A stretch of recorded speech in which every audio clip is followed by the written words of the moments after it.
Hi, welcome back guys. This is your friend, the Fanfics, back with amazing fanfiction. This is the series of What If Deku Becomes Legendary Mechanic. Now before starting, please give this video a like and subscribe to the channel if you want more videos like this. Now let's get into the fanfic. Izuku knew he was different. Even before his diagnosis he could tell he wasn't like Kaken or the rest of their classmates. When his diagnosis came to light though, he found out just how big those differences were. The others didn't even want him around anymore to beat on. They'd leave him behind and beat him up if he tried to follow. Worse yet, Kaken would always find a way to lock him in one of the closets at school anytime he tried to talk to him. Get used to it, Deku, you're a worthless nothing and you'll die alone. Kaken snarled through the door before walking away, laughing. Izuku sat there in shock for a little while and tried not to cry before pulling out a couple pins from his backpack. Thankfully they hadn't taken it from him, so he could pick the lock and go home. Scuffing his shoes along the sidewalk, Izuku pulled out his newest notebook and considered it, only to feel himself be yanked upwards and away from the busy street he almost crossed without looking.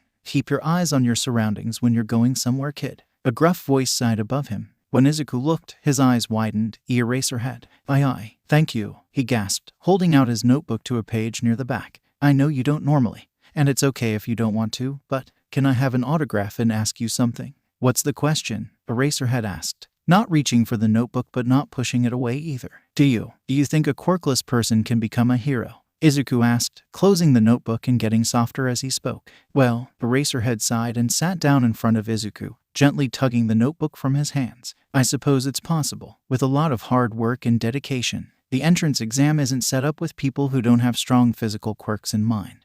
But it's possible to be transferred into the hero course later if you play your cards right. He signed the page it had been opened to and skimmed through the other pages briefly. Also, kid, you might want to put this into a cipher. It's good, but that makes it risky if the wrong person finds it. I'll do that right away. Izuku beamed, his hands shaking as he took the notebook back. All right. Eraserhead stood with a sigh and looked down from the roof. If I let you down, are you gonna watch where you're going? He asked with a raised eyebrow behind his goggles. Yes, sir. Izuku blushed and nodded, putting his notebook back into his backpack. Good, work hard, and maybe I'll see you around, kid. With that, Izuku was deposited back onto the street, giving Eraserhead a wave before he ran off, checking the street carefully before crossing and making his way home. Once at home, Izuku checked what needed to be done for dinner and did his homework, rushing through what he had to do so he could start coding his notebooks. If he was doing one, he would do them all, then figure out how he was going to destroy his old ones. Researching old methods of encryption took him down the most interesting rabbit hole he'd ever experienced.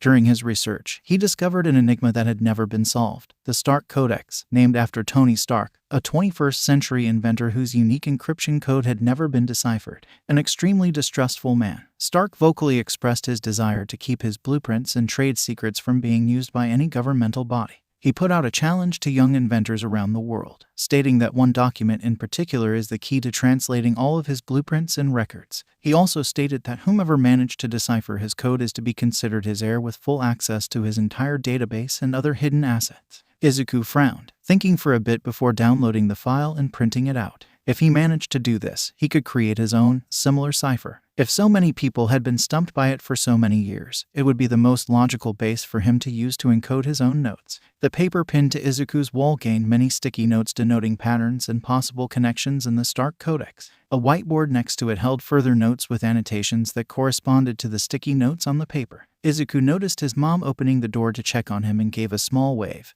going back to his mutter storm when he had a thought. Okay, if I take this bit here and apply it as though it's a separate language, not based in any known language. He muttered a bit more before his eyes widened. Genius. 2 hours passed as Izuku worked hard, checking and rechecking his work and translation before giggling.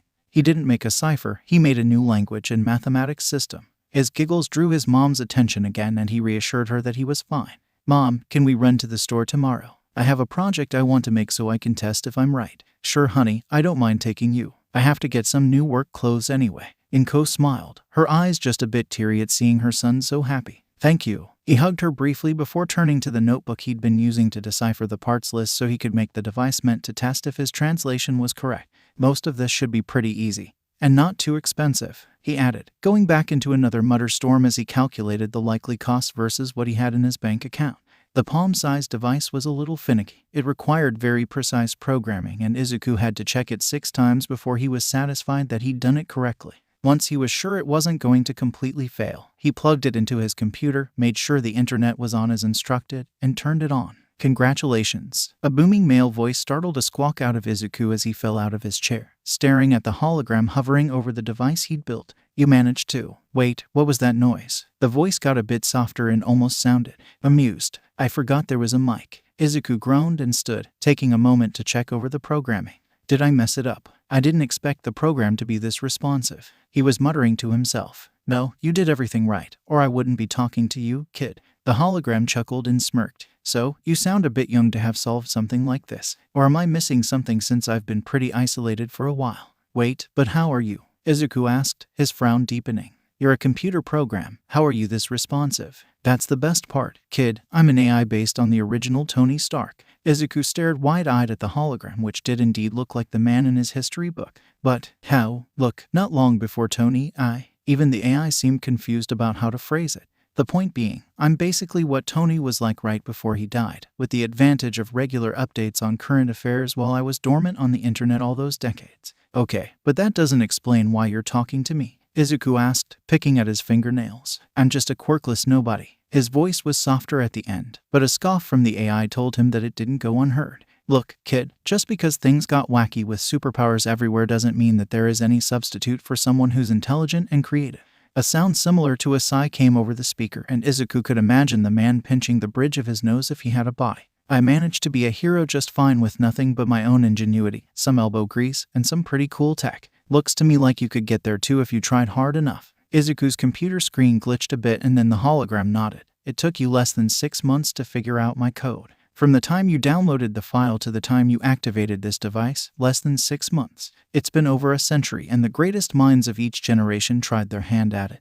But you are the one who figured it out. I mean, after the first 50 years they all assumed it was gibberish, and one last impossible question from a man who loved nothing more than to show off his intelligence. Izuku made a face. I don't know how they didn't figure it out though. They're stuck in their way of thinking. You're fresh, open to new ideas. By now, the people in charge of the assets promised will know someone has solved the codex. They'll likely make an announcement, and I already have the email address so you can let them know how you want to claim them. Wait, that's all real? But didn't Stark have a family? Izuku gasped, shaking his head. I can't possibly. You can and will. The family was taken care of already. We never would have left them without over this little game.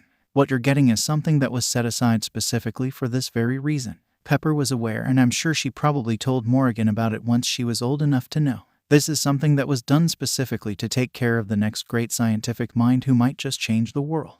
The house was strangely quiet when Inko got home. There was a light on in Izuku's room, but she couldn't hear anything. Izuku, honey, are you all right in there? She asked gently, knocking at the door. Yeah, Mom, I'm okay, just, how do I even say it? The last part was almost muttered and seemed to be directed at someone else. Can I come in? Inko asked, her worry skyrocketing when she heard another voice that sounded male and adult. Are you all right? Yeah, go ahead and come in. Izuku sighed, and Inko opened the door to find him sitting in his desk chair, looking wide-eyed at her as she walked in. Do you remember how I was trying to build that thing on the key to the Stark Codex? I remember. Did something happen to it? Inko asked, eyeing the disk on his desk as she walked over to her son. I finished it. And it worked. Izuku looked shell-shocked and tapped his desk 3 times next to the device. It's nice to meet you, Mrs. Midoriya. We haven't come up with a name specifically for me yet, but I'm here to help your son. Inko yelped as a hologram appeared above the disk, seeming to be a man in his mid-40s with dark brown hair and goatee, a pair of strange sunglasses, and a bit of a smirk. I'm an AI designed by and based on Tony Stark. And the device your son built was basically a homing beacon telling me to activate. Activate? What do you mean activate? Inko asked, her voice shaking as she reached out to grasp Izuku's shoulder. What does this have to do with my son? Well, since he figured out the code and built the beacon, he's now considered the heir of Tony Stark. This was set up to test the best and brightest minds to see who had the creativity and drive to use Stark's technology wisely. The hologram explained, his smirk softening to a very light smile. But he's only 13, Inko exclaimed, and he's a genius. I'm not saying anything has to change for him right away. Those in charge of the assets he now has access to can be told to keep this to themselves for now and that he will claim what is now his once he is ready. We can also set up a stipend to make your living situation as comfortable as you like while he finishes school. It's already set up with the option for him to not reveal his identity but still reap the benefits. Well, I don't know. Inko sighed and turned to Izuku. Baby, it's always been your dream to be a hero, but would you want to give this a shot instead?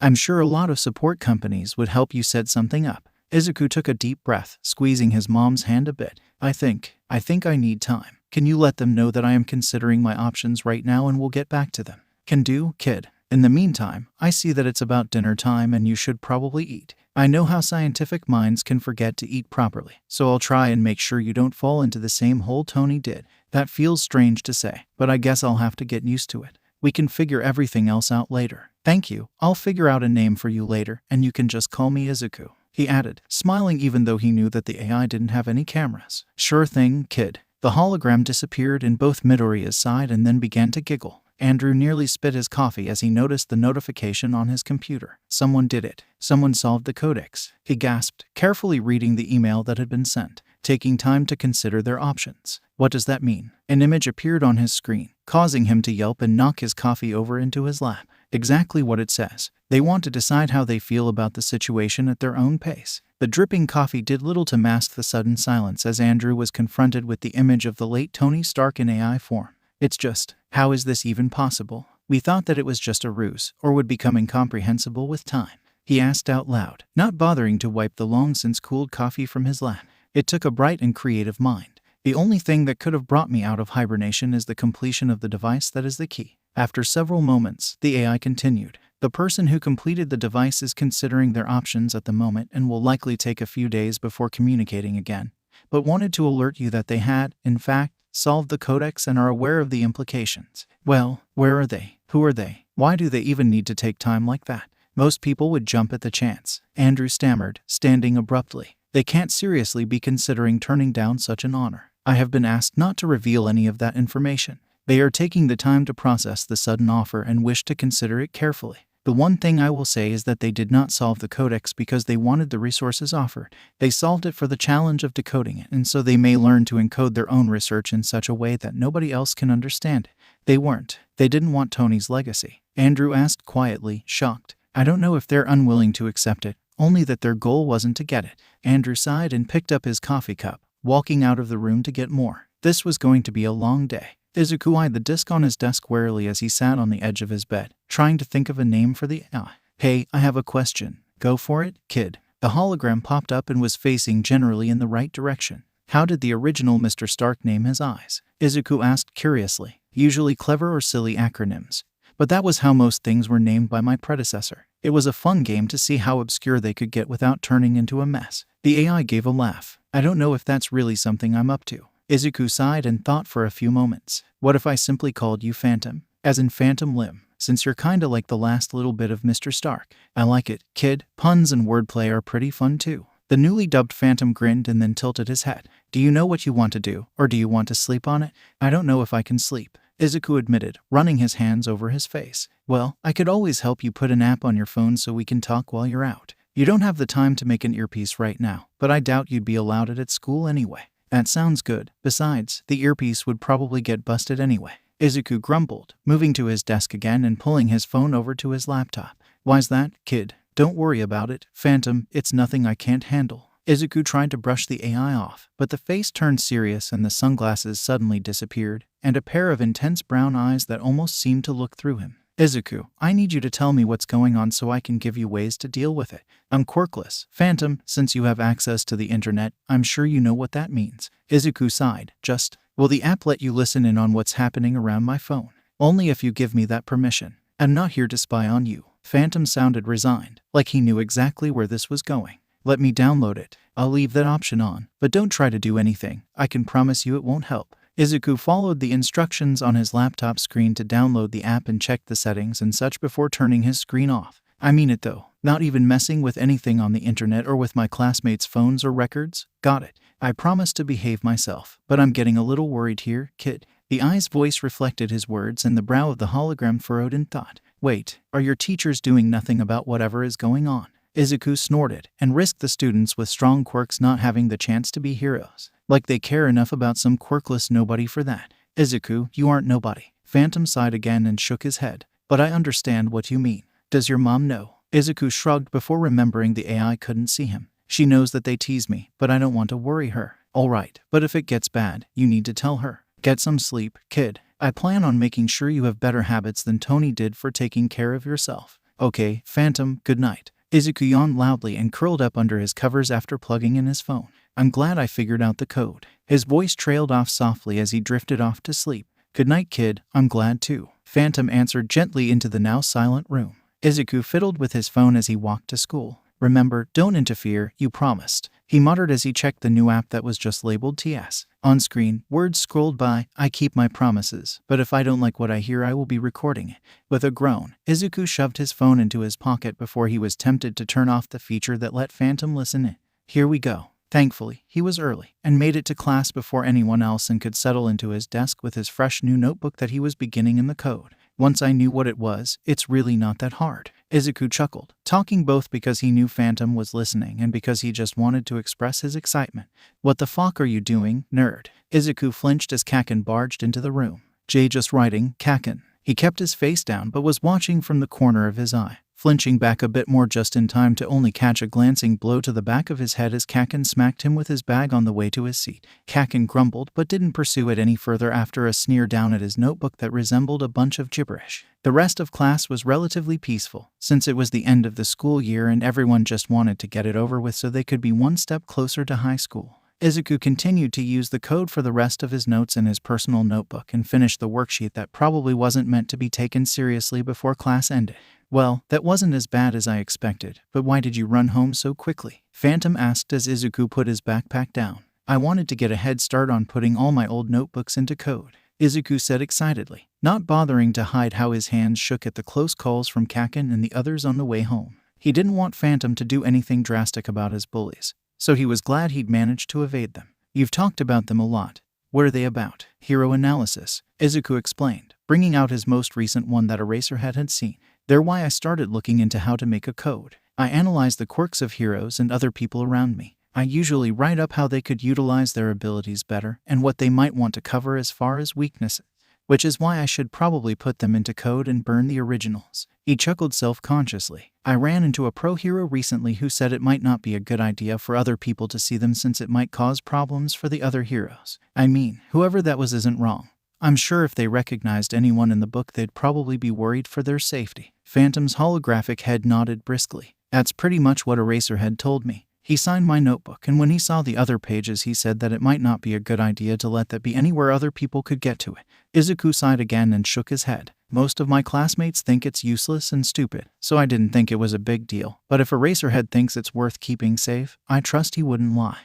Not a lot of info on Eraserhead online. Interesting. I thought heroes were partially ranked by popularity, Phantom asked, tilting his head in the hologram as he asked about it. He's an underground hero. They do more of the down and dirty stuff and they don't usually like to do interviews or really anything in the public eye, Izuku explained, continuing his work translating the notebook into code. I hope Mr. Stark wouldn't mind me using his code now that I've worked it out. It's just that I don't think I could make a new one that's as effective as this. Don't worry about it, kid, it's there and it's meant to be used. You're the one who gets to decide what's done with this stuff now anyway. Phantom gave a strange chuckle, and Izuku was again struck by how lifelike the AI was. It's amazing how little we've advanced in technology in all this time. I feel like I'm sitting down with a person instead of talking to an AI. It's pretty cool. I'm based on a real person, kid. Tony built his first AI in college and kept improving on it from there. I didn't come along until long after that, and he didn't sleep much, always tinkering. I guess that's why you keep pointing out when I'm overdoing, isn't it?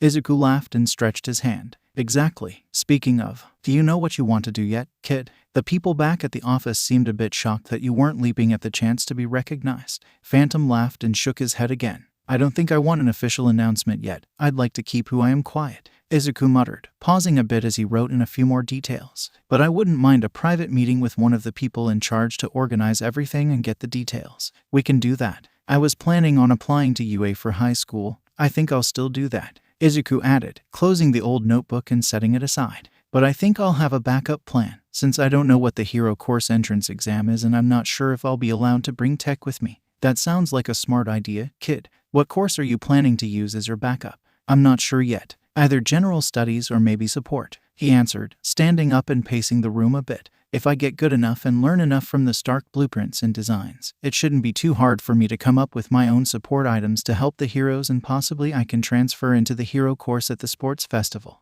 That sounds like a pretty good plan. Did you want to set up a meeting? I can check their availability and plan it for after school is out for your break. That sounds great, Phantom. Let them know that I am still in school and don't plan to make any public appearances until after I'm out of school, but want to talk to them about organizing everything as soon as possible. I hope they speak Japanese. I don't know if my English is good enough for that kind of meeting yet. I can always translate back and forth, so don't stress over that. Thank you, Phantom. This time, the message was there as soon as Andrew booted up his computer. With a resigned sigh, he set his coffee, which was hot this time, out of reach so he couldn't accidentally spill it. The young man who solved the codex wants to set up a meeting at some point next month in his hometown in Japan. Since he is still going to school, he doesn't want to make any public appearances or announcements yet, but does want an overview of what is now available to him and his options on how to allocate assets. An open-minded advisor who speaks Japanese would be preferred. Andrew sighed and nodded, using the reply option even though he was sure the AI could just talk to him to accept the request, and added several options in terms of dates and times, with a request for the information of where they would be meeting.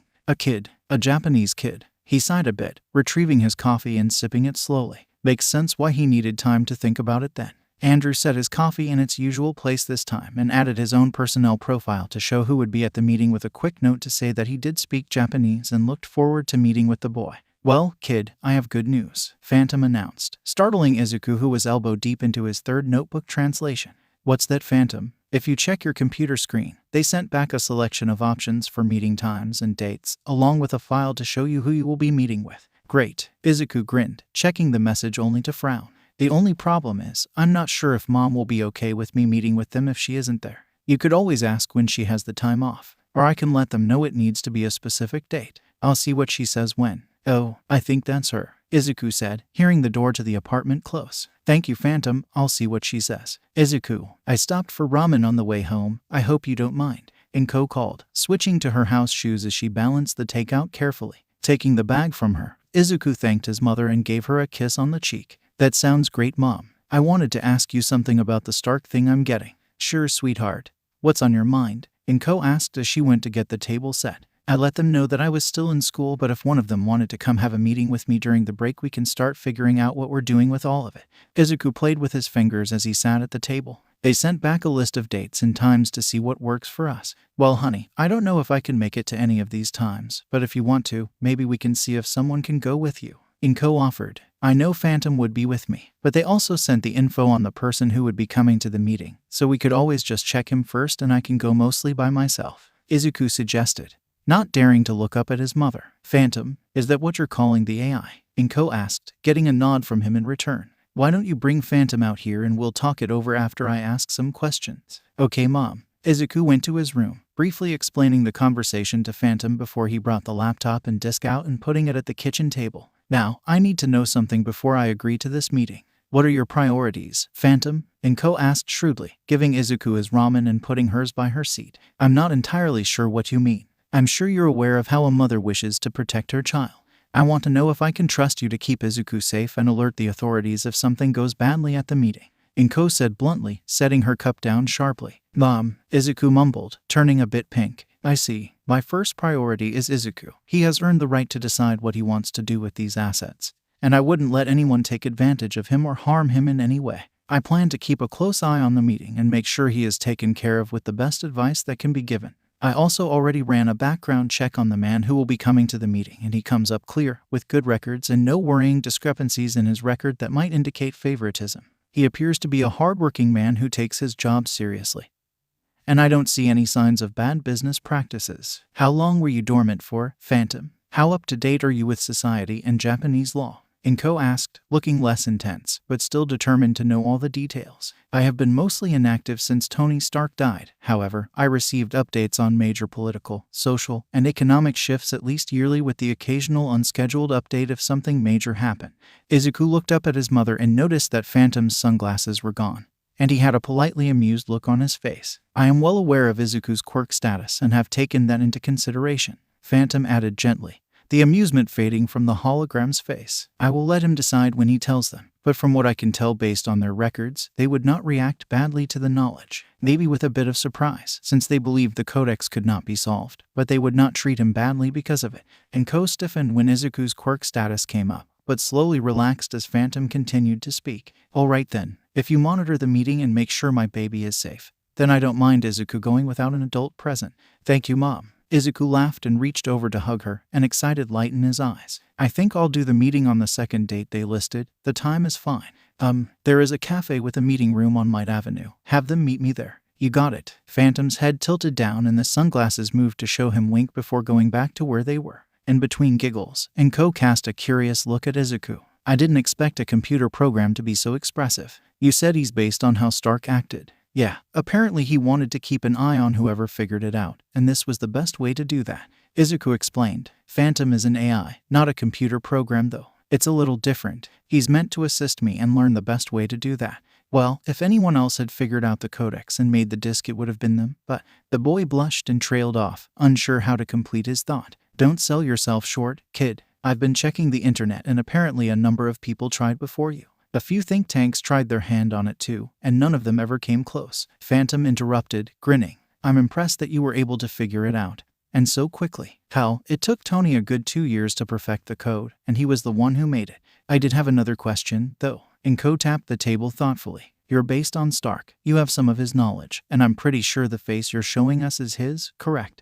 At the eye's confirmation, she continued. So why don't we just call you by his name? Because technically I am a separate person. I'm not Tony in the same way Izuku isn't you. We may be similar, and I may look and act just like him, but I'm still not the person who is Tony Stark. I'm an AI built by him to help the person who inherits Tony's legacy. I share some knowledge and memories of Tony's life, but I'm not Tony. The AI gave a small sigh and seemed to be considering something. It's like if Izuku built a robot that looked a lot like him and knew what he did, then didn't talk to you anymore. Yeah, the robot is similar to him, but it isn't Izuku. Right, I suppose that makes sense. I think it is a little different in that you're the closest we'll ever get to meeting Mr. Stark.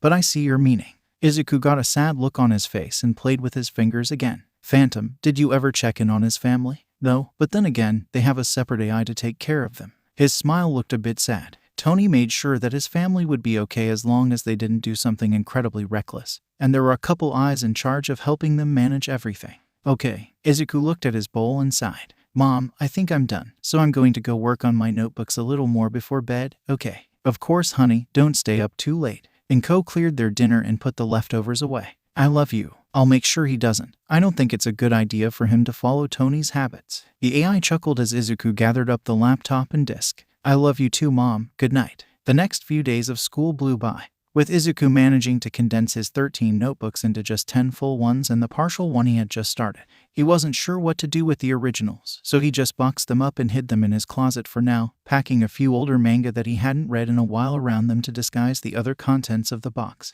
When he told Phantom about this little trick, the AI laughed and told him that he loved the thought. Before Izuku even knew it, school was over and his meeting with Mr. Hale was fast approaching. Enko made sure he knew what he was bringing and had a plan for if things went wrong. Phantom reassured her that he wouldn't let anything happen to Izuku, but you can't stop a mother from worry. Mom, you'll be late if you don't go, Izuku pleaded, pushing his mother towards the doorway. I'll be fine. Go to work and I'll text you when I get to and leave the meeting.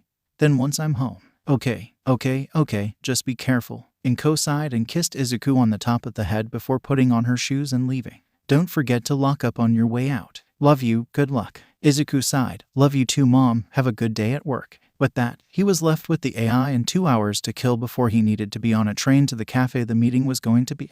Alright, I know you said you'd teach me how to make an earpiece at some point, so can we print off those plans to work on after the meeting? I'll probably have you on speaker on my phone during the meeting, just with the volume turned low. No problem, kid. I'll set that up and you can look them over before we go. You will need the disc. That way the guy can see it. Phantom added, the printer turning on to print off the schematics Izuku had requested. I figured, I'm just going to wait until I leave to detach it. Picking up the papers, Izuku sat at the kitchen table with his laptop, the disc, and the plans. This doesn't look too difficult. I have enough pocket money to make this pretty easily, and the tools I bought last time should be able to work for this too. I'll have to buy the stuff on the way home. The next hour and a half was spent studying the plans before Phantom interrupted. Kid, you should probably leave a bit early. A villain attack has delayed some of the trains going in the direction you're headed, and the delays might leave it backed up a bit more than you expected. Thanks, Phantom. Let me grab my bag. Izuku was bringing the main notebook he used to decipher the codex as well as the disc and a blank notebook for any plans that might be made for the future. Alright, disconnecting the disc now. I'll still have you on my phone though, right? Don't worry, kid. You'll be fine. Phantom reassured him as the cord was pulled from the laptop. Izuku put the cord into his bag with the disk in case Mr. Hale wanted to use his own computer to confirm. Andrew sighed and rubbed his face, sitting in the booth he'd requested and fighting off jet lag. "Hello, sir, nice to meet you." A voice made him jump, but he looked over to see a teenager with curly green hair standing near him. "Mr. Hale, my name is Izuku Midoriya. I'm here for our meeting." "Oh, yes, I see." Andrew cleared his throat, gesturing to the other side of the booth. "I hadn't realized you were so young, Midoriya. I see why you wanted time to think." He chuckled awkwardly as the boy set his backpack in the booth and hopped up. "It was a shock, that's for sure." The boy laughed, pulling out a couple of notebooks and his phone. "The AI that contacted me is going to be listening in through my phone," he explained, tapping a few things on the screen before showing an app that Andrew didn't recognize. "All right, I don't mind that at all. Goodness knows that I got a shock at the image of Tony Stark appearing on my computer screen randomly." The dry response earned another laugh. "I know I'm a bit younger than you expected, but I do plan on setting up some long-term goals today. I also want to make sure my mom is completely taken care of since I'm going to have the resources to do so." A serious look came over Midoriya's face as he sighed and pushed one of the notebooks across the table. "These are most of my notes from when I was solving the codex. I also have the hologram disk I built with the instructions if you wanted to check it as well." "I don't think that's necessary, although it is interesting to see your notes." While I was shocked that it got solved, I already got indisputable proof when the AI admonished me for questioning the email. Andrew gave a weary chuckle. "I'm really only here to confirm with you what your plans are for the future and to give you a list of people you'll need to contact so you can arrange everything to your liking." "Oh, really? Yeah, I don't have any reason to doubt you. And given what I see in this notebook, I'd even go so far as to say it doesn't surprise me in the least that you solved it." Andrew pushed the notebook back to Midoriya and passed over a sheet of paper. "To be honest, the paper copy of the contacts is a formality anyway since I'm sure the AI already has all of it. I've been calling him Phantom, like Phantom Limb given what he's based on." Midoriya grinned and tucked the contact sheet into the cover of his notebook. "Thank you, though. I'll probably set up something for my mom. Then a school fund for me. Maybe a small amount of fun money for if we want to do something special. As for the other parts of this, most of it will likely stay as is. I have no intention of changing things up on people who enjoy their jobs. Not until after I'm out of school at least. I'll probably check on everything then and maybe make some quality of life changes if I see things that aren't good for everyone involved. But I doubt I'd find anything like that." Midoriya started packing his stuff away except for a small packet of papers. "As for the blueprints and such, Phantom has already shown that he has access to that database, and I don't think I'll use many of them as more than idea generation to make my own things. I analyze quirks for a hobby, so I may as well turn the bare bones of the original blueprints into support items that fit the world today. I'm rather impressed. I hope you don't mind me asking, what is your quirk?" "I had a couple thoughts about what it might be, but I can't help but wonder." Midoriya made a face, picking up his phone and typing away on it for a few moments, seemingly communicating with the AI. With a heavy sigh and a look that said he expected trouble, Midoriya kept his eyes on the table between them as he answered, "I'm actually quirkless," taking a few moments to process the information. Andrew gave a chuckle and rubbed his face with a slight groan. "Of course, all the people in the world, and all it takes is a quirkless teen with an impressive IQ. Tony sure made it so that it had to be someone like him." Glancing over at the boy, Andrew saw the confused and slightly worried look on his face. "Midoriya, Tony Stark was a pre-quirk era hero. There were people around him who had fantastic powers similar to quirks. But he just had his own brain, the skills to build whatever he imagined, and the creativity to change the world." "Oh, I guess I should have known that, given how long ago it was." Midoriya blushed and he set the phone down between them again. "Kid, you're a genius, like Tony was." A voice came from the phone, making Andrew sigh again. "That's how it works. Genius recognizes itself, so you were able to recognize the codex for what it was." "I guess so. Thanks." Midoriya sighed and shook his head. "It's a lot to think about, but I think for now I'm going to focus on school and a bit of inventing on the side. I'll have Phantom arrange the other things since he already has the contact info, although I would rather we kept that I'm quirkless between us for now. I can handle that just fine." "What high school did you plan on attending?" Andrew asked as their drinks arrived. "I'm not sure anymore. I've wanted to be a hero most of my life, and that's going to be hard with things the way they are. But I feel like I've got more of a chance if I adjust the tech I have access to now. I'm just not sure if they'd let me into the hero course that way," he explained, scribbling some notes into his notebook absently. "What about starting in the support course and going for your license later?" Andrew suggested. "I'm sure there's a way to transfer courses, right? The sports festival, That's it. Midoriya grinned, laughing slightly and scribbling a few ideas on the next page. It's not common, but it's been done. With what I have access to, it shouldn't be too hard to figure a few of my own creations to impress at the practical test for support. And support course students are allowed to use any items they made themselves. I'll just have to make sure I don't stick too closely to the designs I'm taking inspiration from. He does a quick sketch of a pair of boots and a helmet. Andrew chuckled and sipped his coffee. I'm glad you're excited. The contact sheet I gave you also has my personal number. If you don't want to go through Phantom but you also want to keep it anonymous, give me a call and I'll set things up. Thank you. I think I'm going to stay private until I'm done with school, but it'll be nice for my mom to not have to worry about it if she wants to take some time off now and then. The smile Midoriya gave was blinding as he gathered everything and shoved it back into his backpack. I'm going to go start designing for my application to UA. Thank you for meeting me. The boy snatched his drink and phone and rushed out the door, barely pausing to wave. Good luck, kid. Andrew laughed, waving and leaning back in his booth holding his coffee in both hands. This is going to irritate so many people at the company. He sighed. The entire break was a flurry of activity for Izuku. With Phantom's help, he set up a laboratory in an office building near UA, including a reinforced testing area and the best security available. He spent several weeks just perfecting his jet boots. Once he had them able to self-stabilize, he went to work on a harness with a pair of wings to wear with the boots for greater mobility. With careful planning, he was able to make it look like and carry the same capacity as his normal school backpack. He painted it a deep forest green so that it would match his hair and started wearing it around so he could get used to the extra weight. How did Stark do this? Izuku gasped one day after trying to walk with his jet boots on.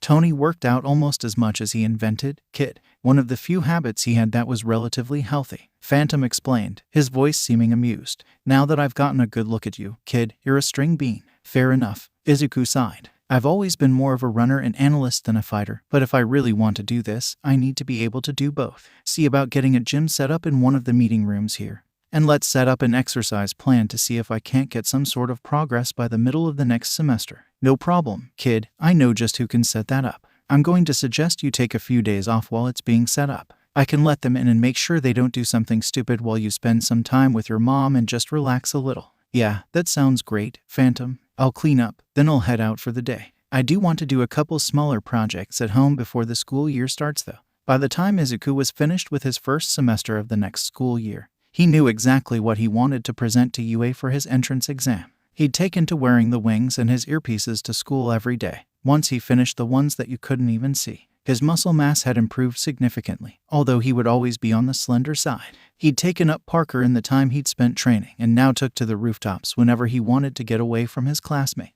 It didn't always work though. Deku, Katsuki snarled as he followed Izuku across the rooftops. Crap. Izuku groaned and picked up as much speed as he dared, debating on if he should show off the wings or not. Phantom, help me find a way to get out of his sight, please. On it. The AI paused for a moment, then directed him to drop onto the next fire escape. Izuku didn't even pause, not even bothering to climb down properly, and just hopping from level to level down the side of it before taking off onto the busy street, hearing Katsuki slow his fall with explosions in the alley. Duck into that alley and activate the wings. Then it's just a matter of getting out of sight. Right. Izuku quickly ducked behind one of the dumpsters and the wings came to life silently, rocketing him up into the sky and quickly past several buildings. Taking a quick dive into a completely different alley several streets over, Izuku reset the wings and pulled his hood up, casually walking onto the sidewalk like he hadn't just been running for his life.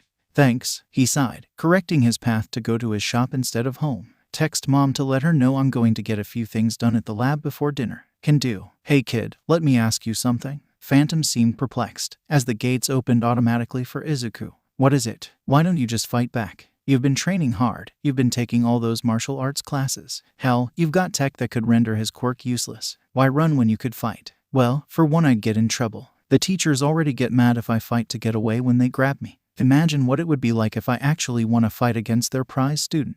He shrugged off his backpack and pulled out his notebook, double-checking his finished homework before opening it to a diagram for his next project. Besides, I don't want to explain all this to him at this point. I'm planning to try both the hero exam and the support one. I can't use the tech for the hero exam, so I'll have to rely on my own skills. It's better to keep the cards close to my chest for now and surprise them after. I'm not even going to use anything I learned directly from you for the support exam. The design is my own that I've been working on for a while. That's more of a plan than I thought, yet not a full plan. How are you going to do the hero exam? I can't find much information on it, but from what I can tell, it's heavily skewed towards physical quirks. Well, when I put in my application, I also put in a request for approval to have a pair of work gloves as part of my outfit. That way I have the freedom to rewire anything in the testing zone. Izuku laughed a bit. I'm pretty sure it's a cityscape setting, so depending on how accurate it is, I can scavenge a good amount of stuff to make a weapon or rewire a robot if they have them. And I thought Tony was scary sometimes. He just prepped for every eventuality. You're ready to make anything in your head at a moment's notice. Phantom's chuckle echoed around Izuku, who shivered. Why do you insist on using all the speakers when you do that? Because I can. Phantom eventually insisted that Izuku start carrying a few simple defense items with him after a few run-ins with Katsuki. They came in handy since they looked like anything you could buy at a sketchy corner store, but packed a bit of a punch. After a few zaps from the taser gloves, most of Izuku's bullies left him alone. Not Katsuki though. Why won't he quit? Izuku groaned after one particularly long chase, taking a shortcut under a bridge. I don't know, kid. You sure you two used to be friends? Phantom asked, sounding a bit amused. When we were little we were inseparable. He sighed, shaking his head sadly. I just wish Izuku cut off his words with a yelp as the manhole cover opened right beneath his feet, spilling out some sort of sludge person. Izuku jumped back to try and get out of reach. Phantom, sonic defense. He yelped as the sludge villain grabbed him and started to surround him. Just as the villain started trying to suffocate him, Izuku felt the earbuds become noise-canceling and felt the vibration from the external speakers begin, causing the villain to shrink back and lose their ability to control their form. In defense, Izuku gasped, coughing a bit to get rid of the feeling in his throat. The manhole cover blew up and hit the underside of the bridge, nearly hitting Izuku on its way back down. Out climbed All Might, grinning as he spotted Izuku standing there and the villain on the floor, still writhing from the sound Phantom had used. Sorry, young man, this one's slippery and I'm not that familiar with this area yet. All Might laughed and scooped the villain into a couple bottles, ignoring the villain's protests. It's okay, Izuku stammered, pulling out one of his blank notebooks. Can you sign? I know you're busy, but... He trailed off as the man laughed and pulled out a marker. Of course, with a few scribbles, All Might signed the book and started tucking the bottles into his pants pockets. Wait, sir, that doesn't look very secure. Izuku pulled out a string bag he kept for emergencies and offered it to All Might, who seemed confused, but put the bottles inside the bag. Izuku efficiently tied the top closed so that they couldn't fall out and then handed it to the hero. There, now you can put it on and they'll stay exactly where they are. Don't worry about returning it, I have a bunch of them. Why thank you, young man, that's rather smart to do. All Might patted Izuku on the shoulder roughly, causing him to stumble. I must be off now, stay safe. Izuku grinned and waved as All Might leapt away, turning to continue on his way. Kid, where was he about to put that villain? We've got to get you a body cam. In his pants pocket while contained in a soft drink bottle. Izuku laughed, shaking his head. If I wore glasses it would be easier to do, but since I don't, maybe one on the strap of the backpack or in my jacket lapel. That hero isn't much for brains, now is he? Phantom commented dryly. That sounds like it should work. I'll start some of the automatic production and ordering for one of each. Next time you go to the lab it'll be ready to be assembled. Thanks, Phantom. Izuku walked through the door at home and sighed, taking his backpack into the bathroom with him to contain the mess. His mom wasn't home yet, and hopefully he'd be able to clean up before she got home. Kid, I'm telling her what happened even if you get rid of the evidence. Phantom sighed, already using the auto-clean function to make sure none of it was stuck inside of the wings themselves. I know, but do we have to tell her how close that one was? Izuku asked, wiping down the outside of the backpack before undressing and tossing his clothes into the hamper. She's going to be worried no matter what. Phantom pointed out. That's true. I just hope she doesn't freak out. Izuku showered quickly and started a load of laundry before prepping dinner. Phantom, put on playlist D, please. Gentle pop music at a low volume filled the house. Ko came home that evening to her favorite music and a hot meal made by a very chagrined Izuku. You do realize that Phantom texted me as soon as it happened, don't you? She asked with a chuckle. No chance to butter me up first, I already knew. Phantom, you're supposed to be my helper. Izuku whined and hung his head. I'm just glad you're okay, and that the tech you've made helps so much. Ko sighed and pulled Izuku into a hug, kissing the top of his head. I'm going to go change, then we can eat. Yes, Mom. Izuku hugged her back and sighed a bit. I might go for a run after dinner, I'm feeling a little restless. Alright, honey. That's alright as long as you're careful. Izuku paused on a rooftop to look up at the stars, smiling a bit as he adjusted the wings on his back. When he went on evening runs he kept them on standby instead of completely hidden. Since when do you have wings, kid? You didn't have those when I stopped you from getting run over. A voice said behind him abruptly, and Izuku yelped, with Phantom laughing in his ear at the noise he made. Izuku turned around to see Eraserhead behind him, tilting his head curiously. I made them. he explained, hooking his thumb around the harness to show it off. Interesting. I hope you aren't testing them by jumping off buildings. Oh, I like him, Phantom muttered, still laughing a bit. Izuku gave a sigh, shaking his head. No sir, they're already well tested in a controlled environment. I'm aware they probably look a bit silly, but to be honest they're more of a safety precaution than anything else right now. A safety precaution? Kid, please tell me you didn't sneak out to go hero chasing. Eraserhead stepped closer, his face set in a frown that Izuku was sure was halfway born worry. No sir, my mom knows I'm out and I'm in constant contact with a way to get help if I need it, he explained. I'm also just out because I was restless and needed to get some excess energy out. Constant? Are you on the phone with someone all the time? I don't see an earpiece. Eraserhead's brow furrowed and he took a few more steps until he was right next to Izuku. No. Izuku laughed a little and pulled out his phone. Phantom is an AI who keeps an eye on me when I go out like this and helps me make things. Hello, it's nice to meet you, Phantom said through the phone's speaker. Your name wasn't said, but given the conversation I'm assuming you're a hero. Yes, Eraserhead said hesitantly, his right hand tangling in his capture weapon warily. Phantom, this is Eraserhead. He's a pro hero that patrols around here. This is Phantom, Izuku added, pointing to his phone. Well, you're talking to him anyway. Izuku laughed a bit and shrugged. So, how did we get from me telling you to put your notebooks into code to this? Eraserhead gestured to the tech and slowly let go of his capture weapon. Because he's a genius, Phantom bragged. Phantom, I will mute you. Izuku sighed. I didn't make him, so he comes with all kinds of personality. I decoded something that apparently came with an AI assistant and a bunch of tech ideas while I was trying to figure out how to make my own code. Since nobody had decoded it before, I'm using that code. The key has also been deleted from the internet, so nobody else gets a chance now that it's been solved. Phantom sounded almost gleeful at the information. That's rude, Phantom. Izuku sighed. But I think I know why. Wasn't my doing. That was pre-programmed for the moment you activated the beacon. Phantom explained. The only way anyone can see the key is if they'd printed a hard copy before that, but I don't think most of them did. Wait a moment. You solved something that was on the internet. Now it isn't on the internet, and you get an AI to help you with things. Eraserhead took off his goggles and fixed Izuku with a suspicious stare. Well, yes, I'm trying not to announce it publicly. But I know you aren't really someone who would go to the media, so. Have you heard about the Stark Codex? Izuku asked, biting his lip a bit nervously. Yeah. Eraserhead's eyes widened and he stared hard at Izuku. You're telling me you broke the impossible code? Yeah. It was less a code, and more a new language that didn't really have much of a base in any known language. Izuku explained, pulling out one of his notebooks to show him the most recent entry, and that it was now in the code. I made sure I was fluent in it as I transferred it over to the new notebooks. That's impressive. I noticed that your drawings aren't there, he commented, turning back a few pages. They're in a separate notebook and there's a reference number for the page in the entry. I don't ever put it in the same spot so that I'm the only one who can find it, Izuku explained, pulling out a second notebook and opening it to the drawings for Kamui Woods, showing the notes next to it. These are a combination of notes on his costume and possible improvements for it.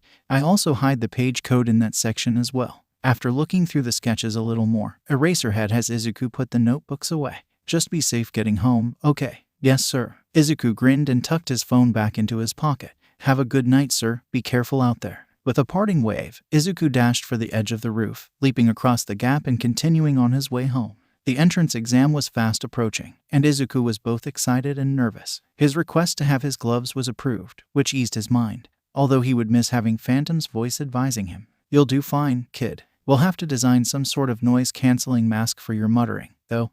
That could give you away in the field. Good idea. Make a note of it for later, Izuku asked, his hands playing with the loose ends of his backpack straps and mentally preparing himself for having to put everything away before the exam. I'll also have to be incommunicado during the written exam, so I'll probably pull the earpieces out in the courtyard, he added. I get you, kid. Good luck and don't let your nerves get to you, Phantom encouraged. You've got this. Thanks, Phantom. Promise me something, he asked quietly. Don't send Mom a play-by-play of what you see through the body cam. Just the thought of it makes me nervous. Promise, Phantom chuckled. I'll wait till you're done and get your approval for what you want her to see. Thank you, Izuku sighed, reaching into the side pocket of his backpack for the case he puts the earpieces in. Not paying attention to what he was doing, Izuku tripped with a yelp, only to feel himself floating. Whoa, he muttered, looking around to find a brown-haired girl standing next to him with a flustered expression. Sorry, I just didn't want you to fall. It seemed like bad luck just before a test. And, she trailed off and offered an arm to him. Izuku laughed and took the arm, using it as leverage to get back vertical before she pressed her fingers together and he felt himself drop back down, bending his knees a bit to land more gently. It's okay, gravity nullification, right? He was excited, but also trying to ignore Phantom as he teased Izuku about the pretty girl who saved him. Yeah, she responded. That's really cool. Maybe after the test we could talk about it a little. I love to analyze quirks. Izuku pulled out the earpieces to silence Phantom and put them into the case. I think I'd like that. She smiled brightly at him before turning sharply. Oh, we'd better hurry. With that, they both rushed into the exam hall, taking their seats. Izuku managed to keep himself from muttering when he realized the practical was robots, and wrote down a brief plan in the code on the back of a blank sheet of scratch paper. The bus trip to the exam site was quiet, and Izuku fidgeted with his gloves. They were just plain work gloves, not his taser ones. He didn't think the others would be allowed, so he didn't ask. He waved at the gravity girl as they got off the buses and promptly dodged a hand that almost came down on his shoulder. Excuse me, please don't touch me, he said sharply, turning to face the blue-haired boy who'd confronted him. Are you trying to distract your fellow examinees? That is poor sportsmanship, the boy declared sternly. Look, I was waving at someone I recognized, and she waved back. If she didn't want me saying hi, she would have ignored me. Don't try to touch me again.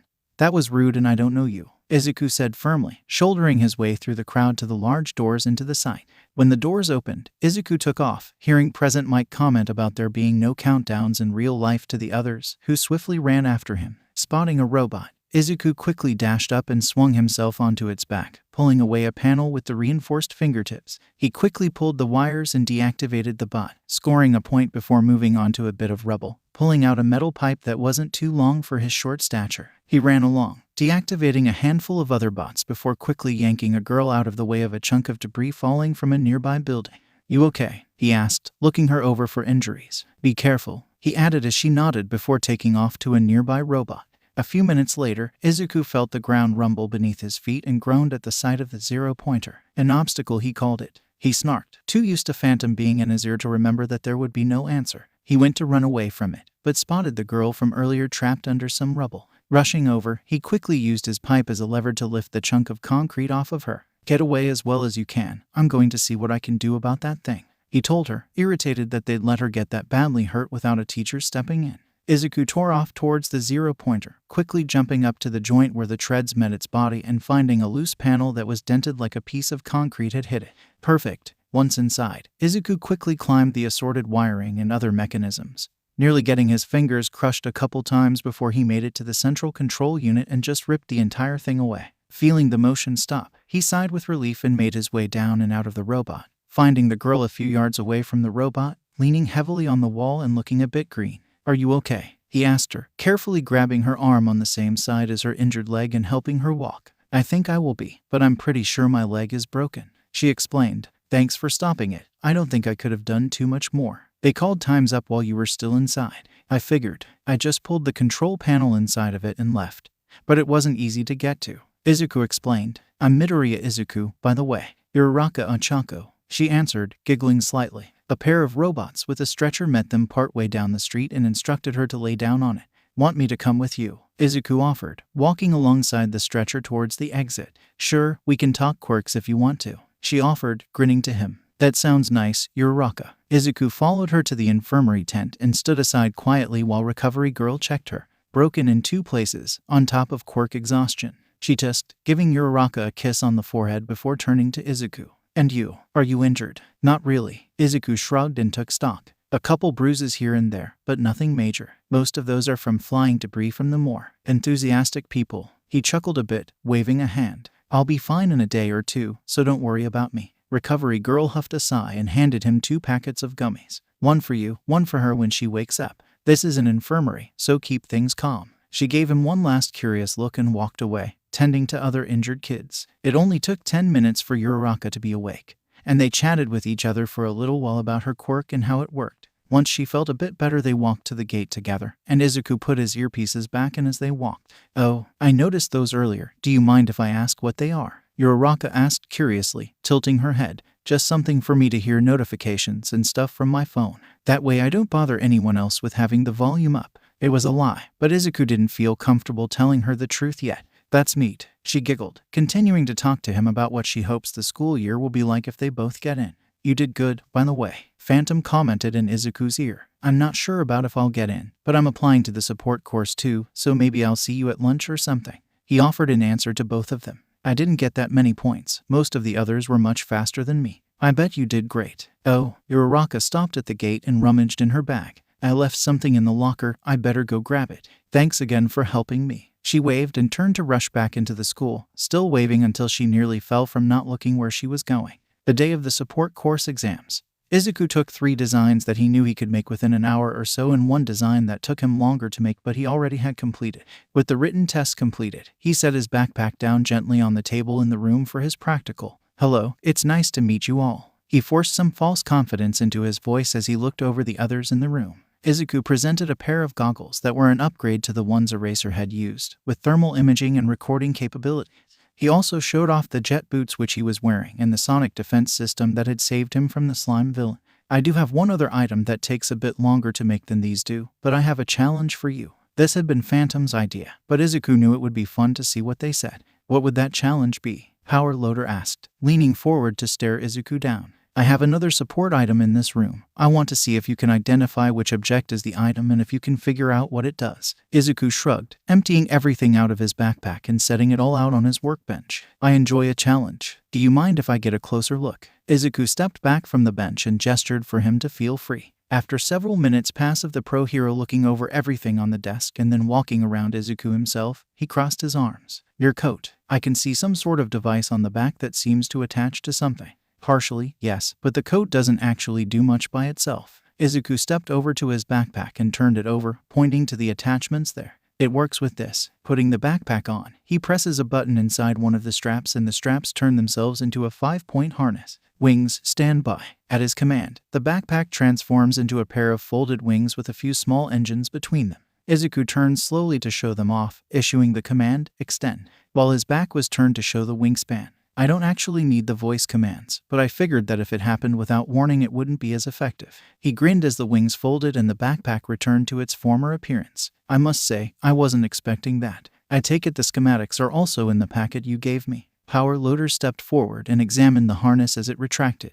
Yes, sir. I designed it to work in tandem with the jet boots for greater mobility and agility in the air. How well tested are they? I've already had one person explode things in here today. Power Loader sighed and shook his head. Very well tested both in a controlled environment and in a couple real-world situations, Izuku admitted, blushing slightly. Well, let's not have any more real-life uses of these things until you have your license, all right, was the answer with a sigh. You're not the first person to tell me something similar. I noticed that you did not fill out any information on how these items coincide with your quirk. Why is that? Can't work with something you don't have, sir? Izuku shrugged and then blushed as he realized what he said. What I mean is, I'm quirkless, sir. I see. Well, that's certainly impressive. Power Loader didn't comment further on his quirk status as they went over a few things from his schematics, and Izuku was relieved by that. You also applied to the hero course. How did that entrance exam go? It went all right. I didn't get that many points, so I don't think I'll get in, but I already figured that would happen. Izuku shrugged and started packing away his other stuff into his backpack.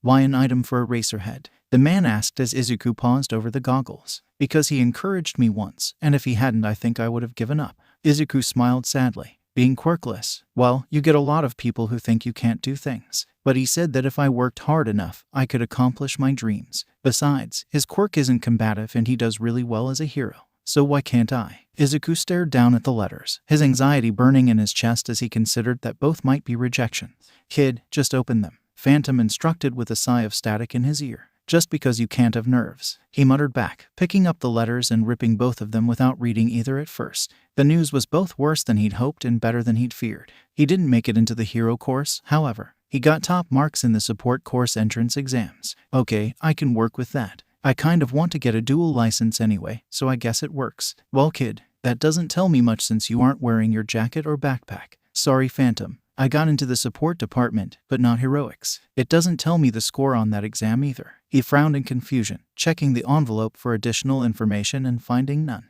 It is what it is though. I can always transfer with the sports festival. Are you sure? Phantom asked gently, his voice softer than usual. Yeah, I think so. Izuku sighed and dropped the rejection letter. I'm just confused why they didn't even tell me my score. Just sent a letter saying I wasn't going to be in the hero course. I guess it doesn't matter though, since the end result still means I'm starting off in support. You'll do great, kid. Phantom encouraged, causing Izuku to smile. Thanks, Phantom. Izuku looked up as the door closed to the apartment. Mom's home. I'm going to go let her know. Izuku gathered the letters and walked out to the dining room, setting them on the table. I got my letters today. I got into the support course, but not hero. He sighed and sat down. That's all right, baby. Didn't you say that was something you expected? She asked gently, walking over to hug him around the shoulders after she put down the groceries. You said there are ways to get into heroics after you get in, right? Yeah, I know. Nezu frowned at the class rosters he'd just printed for the first-year heroics course starting the following semester. The highest-scoring student wasn't in either class. Most interesting. Glancing over at the other rosters, he nodded when he saw that Midoriya Izuku was on the roster for support course 1H, meaning he would be attending UA at least. As he contemplates this oddity, his phone on the desk rang. Am I a bear, a mouse, a dog? Who knows? You've reached Principal Nezu. Nezu, what were you thinking? A woman on the other end shrieked, allowing that quirkless piece of garbage to take the heroics exam and giving it the highest score. Nezu quietly clicked the record function on his phone. Ah, so you're the cause of the change to the roster, Minda-san. Nezu sighed. I can't help but wonder why you felt the need to intervene. Your son would have been in the class regardless. Nezu chose his words with care, not allowing his anger to show in his voice. That trash doesn't deserve to be at UA. He should know his place. She snarled. Quirkless people are useless and should die out quietly like the rest of their kind did decades ago. That is truly an unfortunate thing for you to say. If I asked you to repeat it for a police officer, would you? He asked, picking up a few papers he'd been wanting to file for ages. Damn right I would. Because most people agree with me. That piece of trash doesn't deserve to attend the same school as normal kids. And he damn sure can't be a hero, was the answer, clearly given between gritted teeth. Well then, you will find paperwork emailed to you shortly requesting your resignation from the school board, regardless of if you choose to resign or not. I will be sending a recording of this conversation to our lawyers, along with paperwork for a motion filed by UA on behalf of Midoriya-kun to prevent you from ever working with the children of others on the basis of quirk discrimination. Have a nice day, Minda-san. Nezu hung up the phone on the sputtering woman and then picked it up again, dialing an all-too-familiar number. One of the kids made a support item for me, Aizawa asked dryly, eyeing the box that Majima was holding out to him. Was that the one who blew up half your lab during her practical? No, this one was very composed and professional, if a bit nervous. He asked me to look it over and pass it along if it was good enough before he left. Majima answered, chuckling. Kid said he'd met you, and you'd encouraged him, which surprised me. Aizawa frowned, taking the box and looking inside to find a pair of sleek goggles. Pulling them out, he noted that they were mostly matte gray, with small highlights of yellow in the same shade as his current ones. They look nice enough, but I don't see why they were impressive enough for the entrance exam. Put them on. I checked them thoroughly. They're made out of some of the most durable materials you can get and have a few bells and whistles. Aizawa sighed and put them on carefully, adjusting the straps slightly before jerking. Ew, how in the hell did a middle schooler manage this? A HUD appeared in his view, and a gentle androgynous voice spoke in his ear.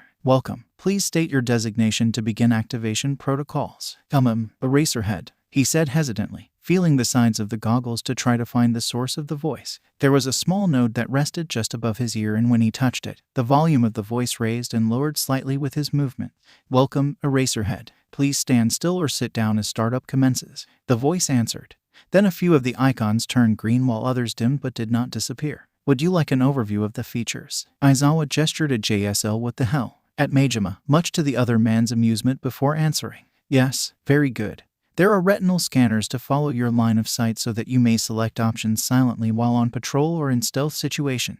These options can also be selected with voice activation. There is onboard lip-reading software. Please keep in mind that it is not 100% accurate yet. Icons lit up in the HUD to correspond with each feature. The icons were simplistic but suitable to their use. There are also infrared and night vision modes for your convenience. Aizawa signed what it was telling him to Majima, baffled. I know, Aizawa, just listen to it. There is a bone conduction headset included to supplement your comms, although the goggles are capable of connecting to your headset directly if you so choose. In addition, you may use the goggles to access anything you can use your phone to, using your given credentials. The entire system is quadruple encrypted with a proprietary code to prevent hacking, and in the event of a hacker getting past the encryption, it will lock down and alert a device of your choosing and the mechanic to the intrusion. Do you have any questions as to how to access any of the features? No, he answered, still stunned. Very well. The power button is positioned on the left-hand side and can scan your fingerprint if you wish to lock this function to prevent tampering.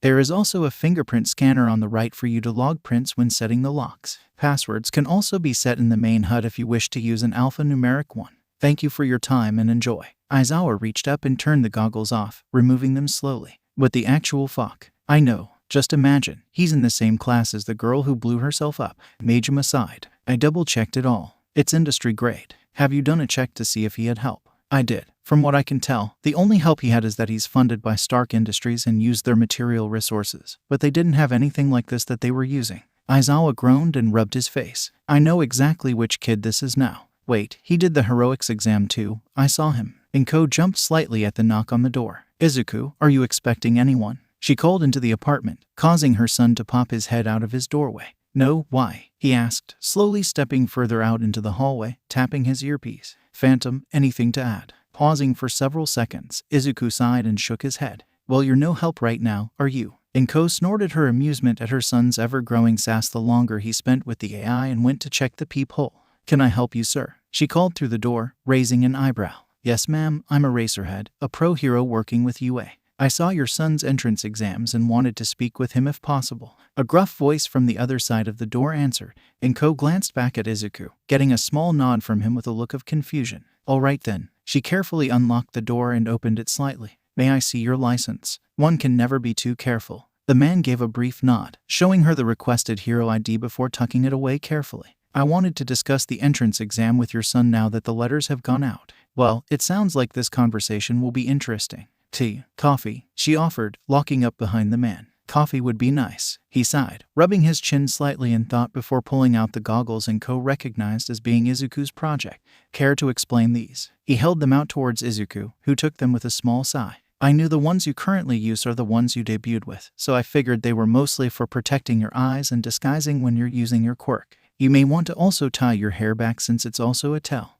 I didn't expect you to do more than look them over, but I wanted to show you the options that could be available to you. I'm willing to bet your quirk will still work through night vision or even infrared, so it's just something that will make things like smoke screens useless against you. I'm also working on a bit of programming to get them to automatically tint in an instant if someone uses a flashbang. But it's fiddly. Call me, kid. I know there isn't that much footage of me in action, so how did you figure all that out? Eraserhead sighed and sat down at the kitchen table with the other two. Inko smiled and set a cup of coffee in front of him and some hot chocolate for herself and her son. Milk or sugar? When he shook his head, she nodded and simply began to drink from her mug. I found your sports festival performance and a handful of clips online. Izuku shrugged, still looking at the goggles in his hands. You're a bit of an inspiration to me, since you pretty much fight Quirkless, and I'm pretty sure your quirk wouldn't do much against mutations other than possibly limiting the use of extra limbs. Please tell me you don't usually talk so casually about your analysis. He gave a dry snort of amusement, taking a sip of his coffee, only to take a deeper drink when the taste actually hit him. I used to more than I do now, but most of my classmates found it creepy and I usually only talk about quirks in front of me that I can see and use. He explained quickly, looking up at Eraserhead for the first time. I have a small tendency to mutter when I'm analyzing, but I've been working on using a verbal version of the code so that even that would be nonsense to anyone overhearing me. Izu, your mumbles are practically in code already from how fast you talk. Inko commented with a chuckle. Thanks, Mom. What a great impression you give of me. Izuku sighed and shook his head. Anyway, I'm surprised you stopped by just to talk about them with me. You could have just caught me during lunch or something after the school year starts. I had thought we wouldn't waste class time that way. Eraserhead paused, his frown deepening. What do you mean? With your score on the entrance exam you would probably be in my class. No, I only got into the support department. I was rejected from heroics. Izuku shook his head, clearly puzzled. You placed first in the physical exam. Eraserhead explained bluntly. Izuku just stared, slack-jawed at the hero before what Inko presumed was a snarky comment from Phantom jolted him out of it. But my letter from heroics said I was rejected. It didn't even tell me my score. I'll have to ask Nedzu how that happened, but you should not have been rejected. We'll find a spot for you. The man sighed, pinching the bridge of his nose and leaning back. To be fair, with how impressive these are. He held up the goggles briefly. You probably would have been on some sort of hybrid schedule anyway. Either Nedzu or I will be in touch to arrange a meeting to discuss all of this. Izuku stammered a bit before taking a deep breath. Thank you, Eraserhead-san. Call me Aizawa. I prefer that from my students unless I'm on duty. With that, Aizawa stood, drinking the rest of his coffee quickly. This was delicious, by the way. I'm going to go figure out what happened. Thank you for letting us know. I know Izuku will be very excited to figure out his new schedule. Inko smiled, shaking hands briefly with the tired hero and held the door for him as he left. That really happened, Izuku breathed, grounding himself by gathering the coffee cups from the table. Bet your ass it did. Phantom suddenly exclaimed from the Bluetooth speaker in the kitchen. Phantom, Inko scolded. Come on, Mr. Dual Course. Let's go get some ice cream to celebrate, she added, chuckling and wrapping an arm around Izuku's shoulders. Izuku was in the lab when his phone rang. Answer. Hello. Too focused on his project, he didn't check the caller ID before picking up. Hello Midoriya-kun, am I a mouse, a bear, a dog? Who knows? For I am Principal Nezu, came the cheery voice of the quirked creature. Izuku stopped what he was doing, his back straightening quickly in shock. Hello sir. What can I help you with today? Well, I spoke with your mother to arrange a meeting with you about your schedule and explain what happened with your admissions letter. There was a sour tone to the end of the principal's statement, but it went away almost as quickly as it appeared. We have many great things in store for you and hope to make your schedule as streamlined as possible. Okay, when do I meet you? Well, I'm free all afternoon if you want to come by today. Izuku looked over his project and nodded. I can do that. I'm about 10 minutes from UA now. Give me 15 so I can clean up what I'm working on and get there. Of course. Wave to the gate camera when you get here and I will send someone to escort you. When Nezu said he would send an escort, Izuku didn't expect a very disgruntled Aizawa to open the gate for him. With a brief bow, Izuku followed the pro through the winding hallways to Nezu's office. Did you find out what happened with my letter? When Aizawa's frown deepened, Izuku internally cringed in sympathy with whoever had caused such a look on the man's face. Yes, that person is already suffering consequences for their actions. Nezu managed to get a recording of them admitting to what they did. Not the full story, but okay, Phantom muttered in Izuku's ear. At the boy's questioning hum, the AI continued. There was a change to the lineup of the UA Board of Directors. Looks like it was one of them. There was also a publicly available lawsuit filed by UA on behalf of an unnamed student for quirk discrimination. You guys didn't have to go that far. It's not that big a deal, Izuku muttered, forgetting that Aizawa couldn't hear Phantom. What was that, kid? Aizawa asked, raising an eyebrow at him without breaking stride. Oh, Phantom said that you're suing whoever it was that messed with my letter. It's not like they got anywhere except fired, so it really isn't necessary to sue them. Izuku sighed, knowing that trying to lie or redirect wouldn't get him anywhere. They paused as the door to the principal's office opened. Ah, but it is necessary, Midoriya-kun, Principal Nezu commented, sipping a cup of gently steaming tea. After all, if she was willing to tamper with my school just because of your quirk status, what else was she capable of?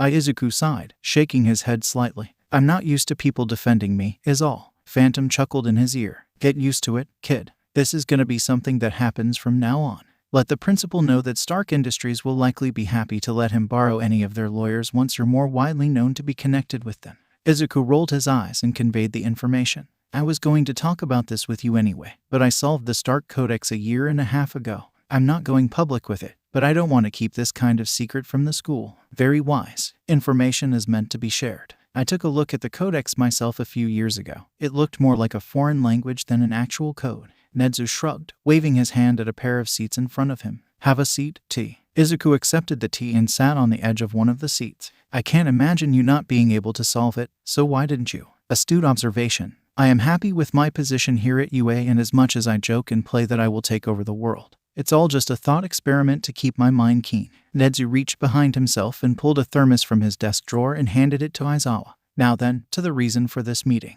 Given that you were our top scorer for the heroics exam, it would be remiss of us to allow this meddling to come to fruition. Given that you also tied for the top score in the support exam, this leaves a rather interesting conundrum.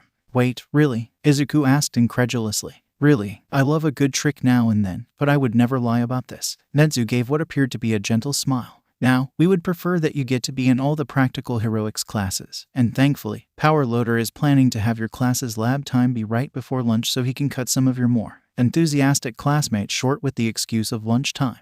With a brief huff that could almost be called a chuckle, Aizawa shook his head. You know, the one he's worried about will just come back to the lab after school. Yes, but this gives him a break from the explosions. Nezu shrugged and waved it off. I will likely have you in Aizawa's homeroom. You'll check in with him, do anything important for homeroom with 1A, then head straight to the support department for math and lab time. I see that you actually tested out of English, so that is easily handled. After lunch you will rejoin 1A for history and the heroics classes at the end of the day. The labs are open for 2 hours after school lets out for any projects left partway done during class. With Power Loader's approval you may also take some projects with you to work on at home. I actually have a personal lab not far from here, so I'll probably work on that sort of thing there instead. My apartment doesn't have much room for most projects, he explained. Would you be willing to have your teachers check it over before approving it? Aizawa asked, sounding tired. Of course, I'll make sure Phantom lets you in whenever you want to drop by and look it over. It'll be you and Power Loader Sensei, right? Izuku asked, looking between Aizawa and Nezu. Yeah, Aizawa huffed slightly. The three of us will stop by sometime this week and look it over. Power Loader would have been here today, but he's giving aid at the site of an earthquake up in the mountains today. I heard about that. If you let me or my mom know when you guys plan on stopping by, I can give you a tour. If I can't make it though, I'll have Phantom show you around his way. At Phantom's sinister chuckle, Izuku sighed. Fair warning though, he likes to be creepy and mess with people. He does it to me too. Phantom is a computer program, correct? Nezu asked, getting another huff from Aizawa as Izuku shook his head. He's an AI. Here, I'll put him on speaker. He fiddled with his phone a bit. Behave yourself, please, he asked hopelessly. Come on now, kid. I'd never mess up your chances with your dream school. The AI's voice drifted up from the phone with a humorous tone. Besides, you impressed them. I doubt there's much I could do that would change their minds about you anyway. Interesting. And he's based on Mr. Stark. Nezu leaned forward to look at the face Phantom was showing on Izuku's screen. Yes, sir, behavior patterns and all, Izuku answered wearily, heaving a deep sigh. He's been very helpful though, arranging things for me to make it more manageable until I'm able to take over myself. Do you plan to use any Stark tech in your career? Aizawa asked, raising an eyebrow. Not really. I plan to improve on the nanotech they have on file once I have the tools to do so. We're waiting on a few things to be delivered, but other than that I'm just using it to get ideas for my own tech. Izuku shut down the speakerphone so that Phantom couldn't make any commentary the others would hear. I want to build off of my own ideas and visions, shown by my wings and boots. Yes, you impressed us with those wings. Any particular reason you wore them regularly instead of keeping them in the lab? Nezu sipped his tea. Into Izuku's inspection he appeared casual, but Izuku couldn't be sure. I wanted to make sure I could get used to the weight. I worked hard to get in shape, and it was a good way to stay that way and just generally get used to having gear weight since I'm not doing a full suit like Mr. Stark did. Izuku explained. I do plan on incorporating some joint support in my costume and a few support items, but not a full Iron Man style suit. Any particular reason for that? It would be effective to have armor, Aizawa commented dryly. It would also cause people to be able to pretend I was somewhere safe piloting an empty suit. Izuku commented bitterly. My mother actually suggested it early on, for more difficult missions, which is exactly why I won't be wearing a full suit. I'll probably make a few drones for Phantom to control for extra hands in crowd control situations or bigger rescue maneuvers, but I will not wear one as part of my normal costume. You thought about this a lot. Nezu's question was friendly, light enough to break some of the tense atmosphere. I want them to never be able to doubt that I am there, and I am doing the work. I plan to be the first Quirkless hero, and I don't plan on letting them forget it. Kid, it's inspection day, Phantom commented over the intercom, startling Izuku slightly. All right, Phantom, how long till they're here? The teen took a deep breath to steady himself, pulling out a towel to wipe his hands on.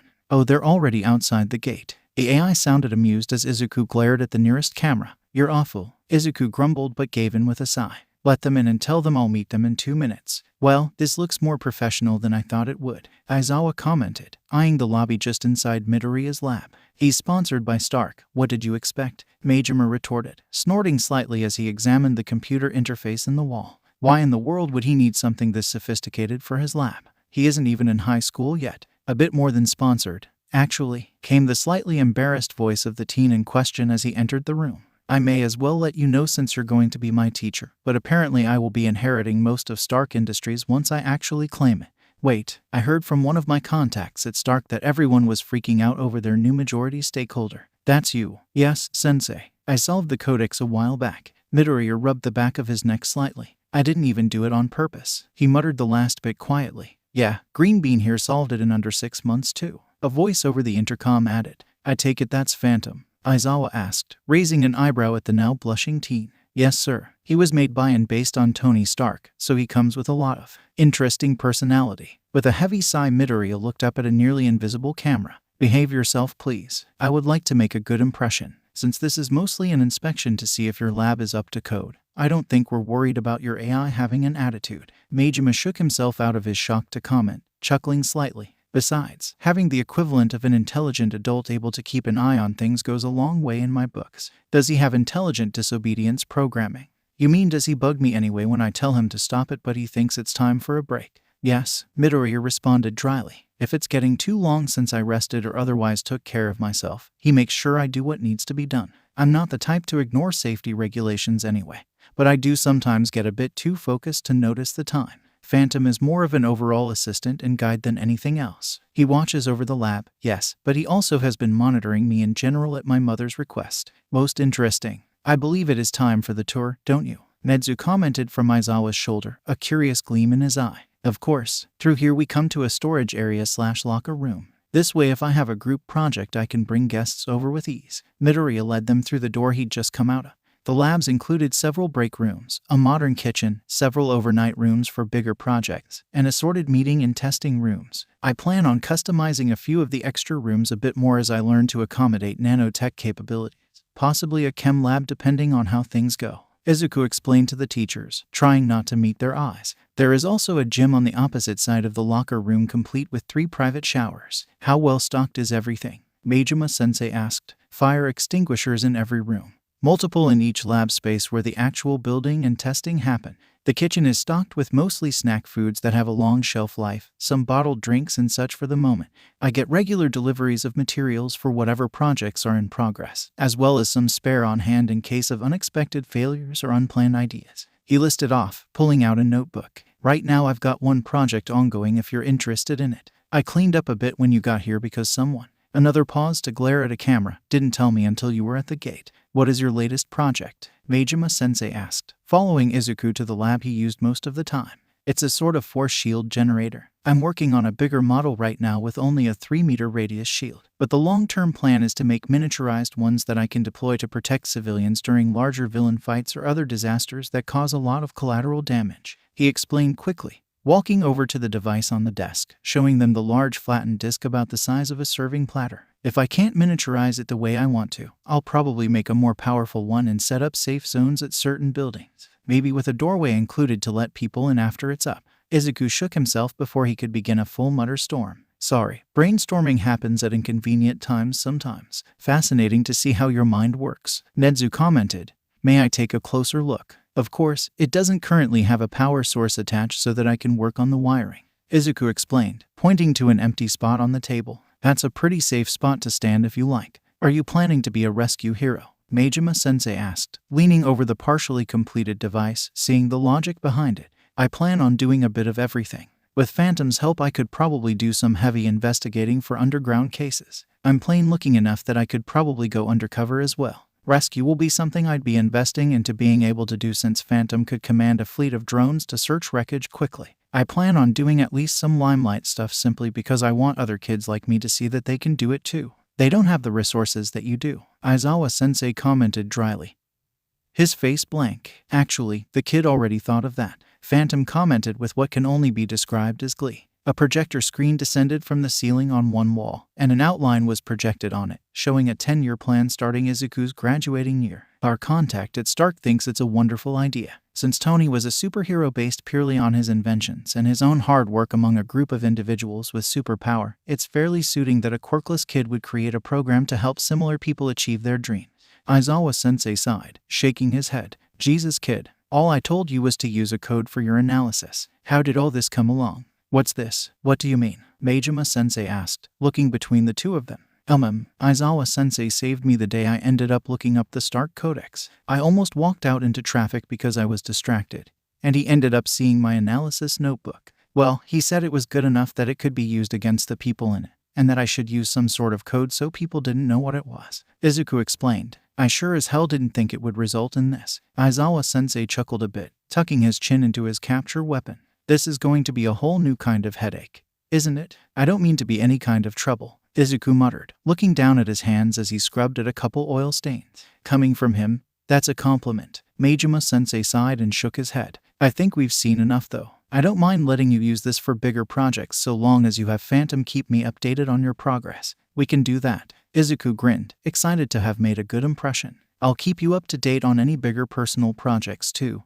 That way you can advise on anything that I might have missed. As Midoriya waved them off from the gate outside his lab, Aizawa and Majima gave identical sighs. Problem child. Aizawa observed, receiving a weary nod from Majima. Just think, I have a second one that likes to blow things up. Thank God I don't have to worry about exploding equipment. Aizawa chuckled dryly, stretching out his back as they walked to the car. No, just an explosive student. Nezu cackled, causing both men to stare at him in disbelief. Wait, I thought Vlad was getting bomb boy. Aizawa's protests fell on deaf ears as Nezu continued to cackle the rest of the way back to UA. Izuku's first day was surprisingly peaceful for him. None of his classmates really noticed him since they didn't even do introductions yet. Glancing at the pink-haired girl who was practically vibrating next to him, he could guess that she was probably the person who would be causing the most commotion in class. Her hands never stopped moving, always pulling this or that out of her pockets and fiddling with them, making tiny devices that didn't do much more than vibrate in her hands once completed, and were deconstructed just as quickly. After Majima-sensei's speech on safety regulations was complete, he dismissed them, since it was the Saturday before school officially started, after all. Izuku sighed and broke into a light jog to get the cobwebs out, deciding to stop by the lab before going home. Broccoli, came a shout behind him, and Izuku paused, turning to see the pink-haired girl from earlier waving at him. Hi, Izuku asked, confused by her shouting and a little exasperated at the nickname.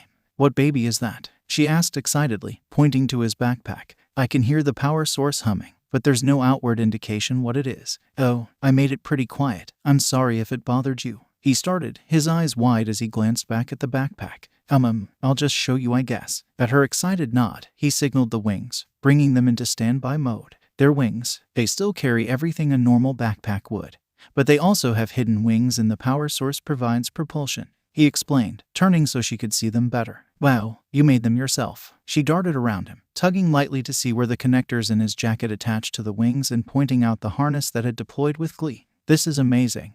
Thank you. Sorry, I'm Midoriya Izuku. He offered his hand to shake, putting the wings back into travel mode. Hatsume, I think we're gonna make wonderful babies together, she shouted, grinning and bouncing up and down. Izuku laughed a bit, shaking his head slightly. Let's get to actual class first. I'm on a weird schedule, so I won't be with you guys in the afternoon, but I'm sure it'll be fun. Izuku rushed through his morning routine on his first official day at UA, breezing past his mother with a quick kiss on the cheek and a rushed goodbye. Slow down, kid. You're going to fall on your face, Phantom admonished from in his ear. You remember what happened at the entrance exam, right? I don't think there will be a pretty girl with a convenient quirk to catch you this time.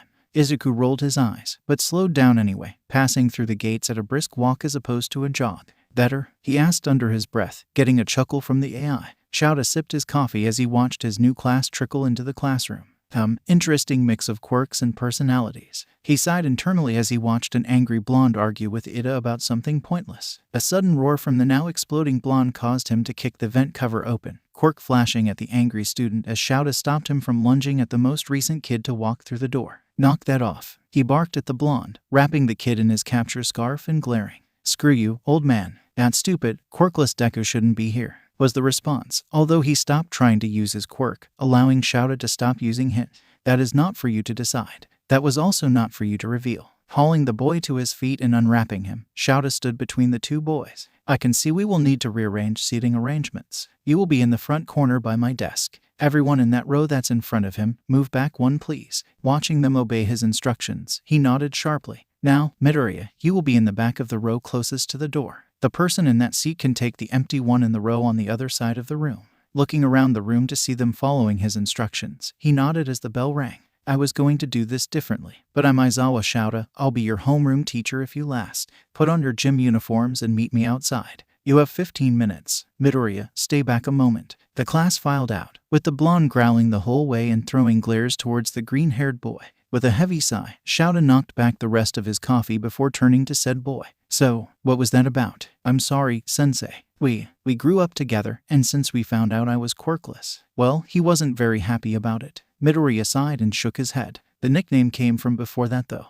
The kanji of my name looks kinda similar, so when we were 4 he misread it once then it stuck. He's still been calling you useless for over 10 years, Shouta asked, raising an eyebrow. With a resigned shrug, Midoriya gave a sad smile. I mean, he calls most other people extras and only gives a few people nicknames, so I think he has some sort of positive emotions involving me. He just has this thing about being the best. And if he's not the best, I don't know. I see. Now, putting you in the back was not a punishment. And if you have trouble concentrating in class or seeing the board, we will make other arrangements. Since I leave at the end of homeroom to go be with support, it should be fine. I'll make sure I'm quiet so I don't interrupt the rest of the class." With a nod, Shouta pointed Midoriya out the door and made his way to the training grounds to wait for his students. Even with the delay, Izuku was one of the first people to arrive at Aizawa-sensei's side. Nodding along with the explanation and internally sighing at Katsuki's demonstration and the subsequent threats made, Izuku took stock of what he had on him. There wasn't much, but more than enough to work with. He'd taken to wearing wraps on his hands and arms whenever he was going to be working out, which he fashioned into a sling pretty easily.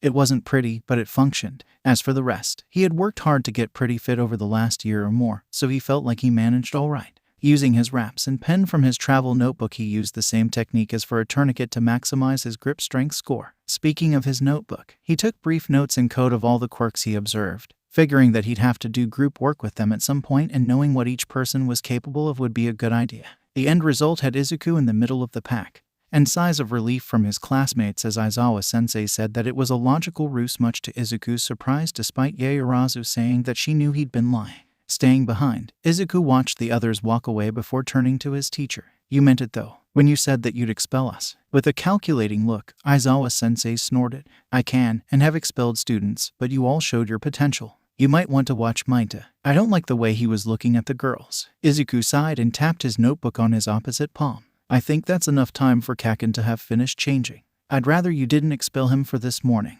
Everyone before this taught him that it was okay or even right to treat me that way. Even the teachers saw it as putting the Quirkless in his place." Izuku did an impression of one of their previous teachers. "I think he can still grow past it with help. Anyway, thank you for the lesson, sensei." Walking back to the locker room, Izuku sighed tiredly and rubbed his face. "I'm spending too much time with Phantom." Shouta Aizawa liked it when his life was simple. He liked knowing what his day was going to be like when he got up. He liked being able to predict how his students would react when he had them. What he did not predict was the level of perceptiveness a certain green-haired student would have. Shouta had been keeping half an eye on the boy during the assessment to make sure Bakugo didn't attempt to attack him again, and the boy had been taking notes on something when he wasn't doing the tests. He'd almost asked about the notebook, but then Midoriya had distracted him with his observation about his logical ruse and the comment about the minded kid. With a groan, Shouta flopped onto his favorite couch in the teacher's lounge. "How bad?" Hazashi asked from his desk, sounding slightly amused as he wrote notes on his lesson plans, likely ways to personalize things for his students. "The explosive one is apparently a bully to the green one, and the green one is going to be a headache if he's half as observant as he appeared to be." With a heavy sigh, Shouta turned onto his back and threw an arm over his eyes. "Problem children, already. At least I'll be splitting the green one with Majima." "Well, I'm sure it'll be a good thing to have an intelligent student in your class. You complain when they don't understand things, anyway." "Yes, but I get the feeling Nedzu is going to want this one too. And I don't need my students plotting to take over the world while they're still my responsibility." Shouta's dry delivery did nothing to stop the squawk of laughter from the voice hero that quickly turned into muffled laughter. "You laugh now. They only had homeroom today. Wait till the green one turns in his first essay for you. If it isn't twice the page requirement and one of the most insightful things you've ever read, I'll cover dinner for a week. I'll hold you to that, show." For someone who was laughing a moment ago, Hazashi's voice was dead serious now. "But you also said one of them bullied the kid. I thought you had no tolerance for that. There's a history to consider. And the target seems entirely unconcerned beyond reasonable caution.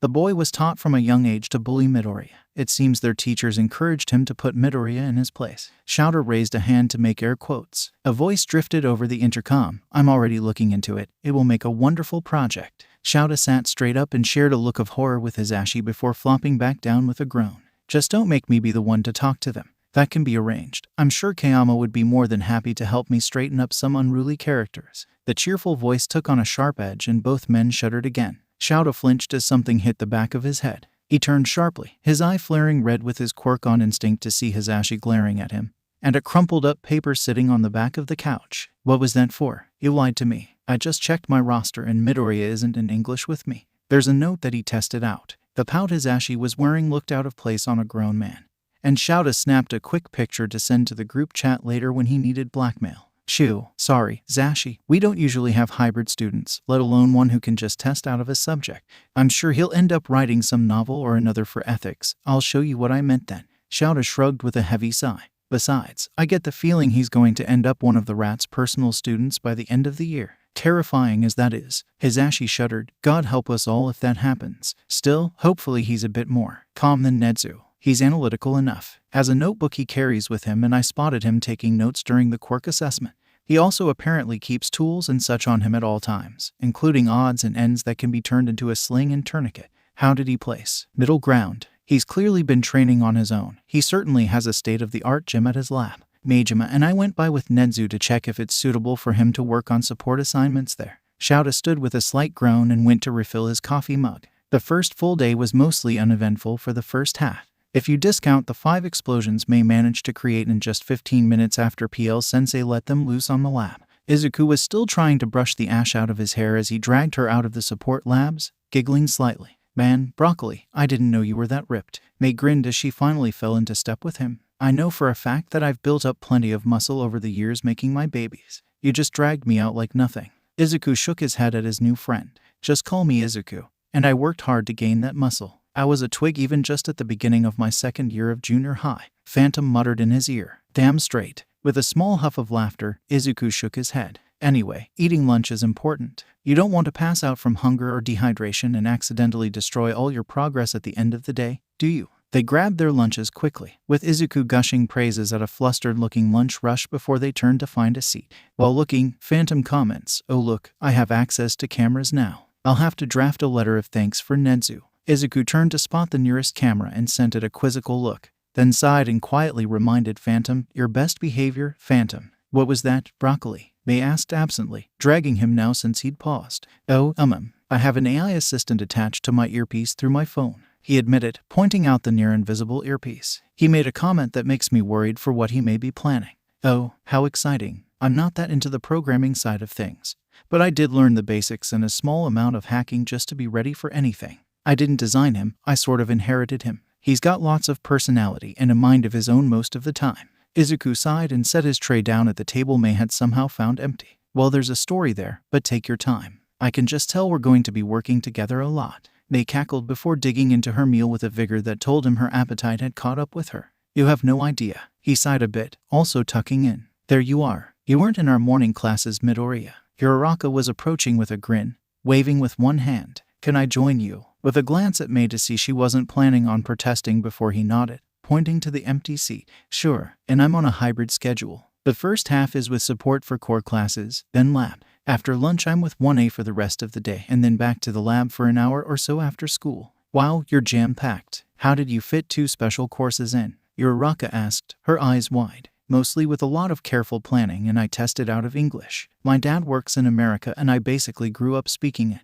Besides that, I also have a personal lab that the teachers approved for if I need to take a project home," he explained sheepishly, rubbing the back of his neck. "That must be expensive," she observed. "Lab-grade construction is not cheap to accomplish." At the 2 support students' stares she explained, "My parents run a construction company." "That makes sense. And I guess the building was already built and everything.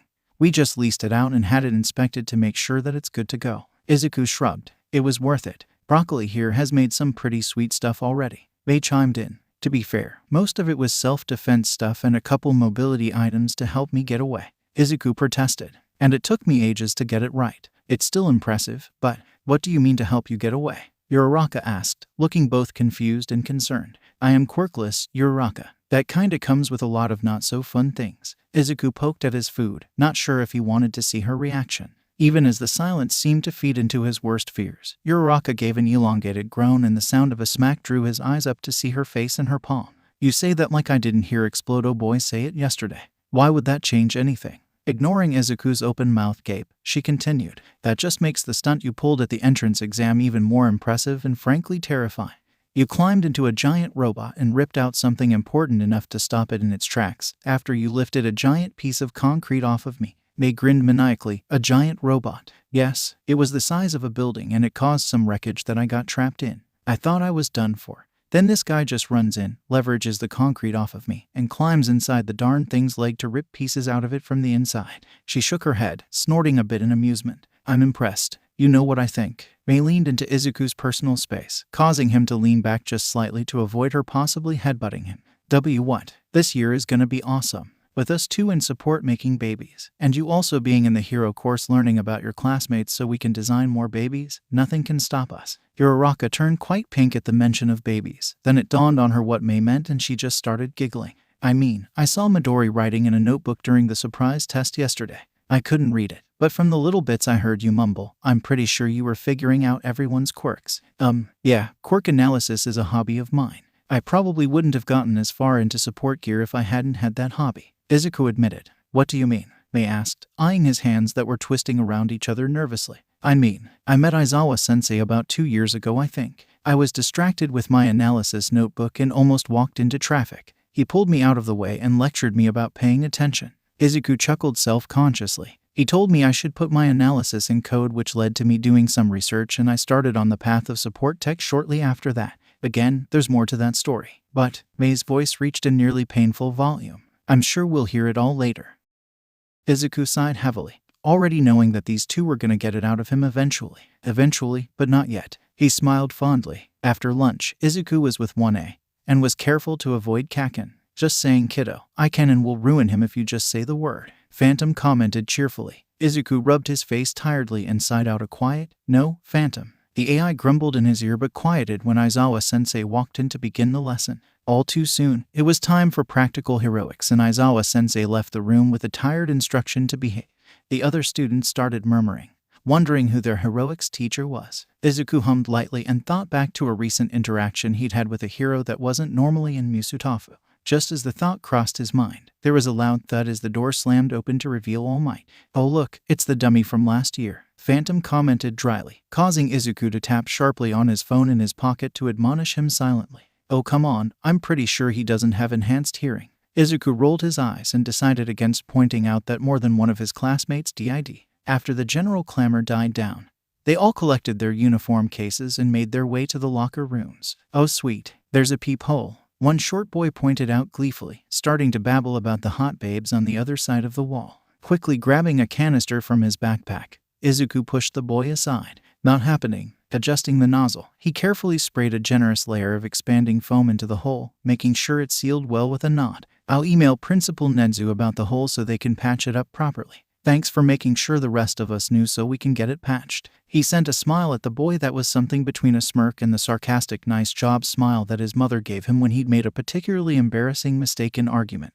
But, what are you, gay? The boy cried out in despair. Izuku sighed. I'm someone who respects our classmates enough to not spy on them. Oh, you're just stupid then, Mainta grumbled. Whatever. He stalked off and went to change. That was most inappropriate, Mainta. Thank you, Midoriya, for taking steps to make sure our classmates are able to change in peace, Ida announced, chopping his hand. Izuku changed quickly, noticing that Kaken had already left the locker room before he'd even gotten to his locker. Thanks, Ida. I just didn't expect there to be a stupid peephole. Izuku shrugged and put away the can of expanding foam. He quickly tucked his phone into the reinforced pouch for it so he can have Phantom be as well utilized as he could, then locked the rest of his things up. Let's hurry. We don't want All Might to be kept waiting. Your teammates will be determined by random draw, All Might announced. But sir, Ada interrupted, shouldn't we be paired based on compatibility? Actually, you never know who you'll end up working with, so it's a good idea to be able to coordinate on the fly, Izuku commented, adjusting his gloves to make sure they were secure. Besides, we're all going to be working together a lot for the next couple years. If Aizawa-sensei doesn't follow through on expelling one of us,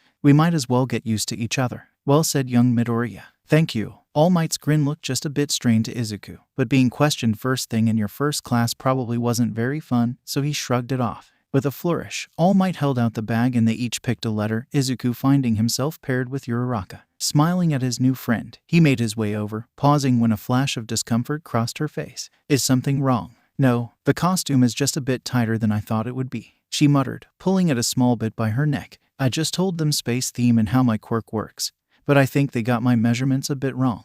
I can always look into getting something new written up for you. If you want to stop by the lab after school, I'm pretty sure May and I could whip something pretty cool up, he offered. That sounds great, she answered with relief just before All Might called for their attention. First up, Team R are the heroes, and Team D are the villains. Izuku sighed heavily when he realized that Kaken and Ida were the team they were against. Katsuki is likely to come after me, he told Uraraka quietly. We've known each other since we were in diapers and, well, he kinda hates my guts now, so he's probably frothing at the mouth to be allowed to hit me after Aizawa-sensei's threat. Right, do you have a plan? The start of one. I'd like to get your input, but Izuku quickly explained his plan, with Uraraka giggling in glee when she realized that they were likely to win if they did this right. Izuku glided in on silent wings, gently dropping Uraraka off on the roof before swooping back around to the front entrance. Remember, only engage once I've distracted Katsuki, he instructed quietly. Right, she answered. She's waiting in the stairwell, and looks like anger management issues is stomping down towards you, Phantom reported in Izuku's other ear. Izuku muted his mic for Uraraka before answering, Thank you, Phantom.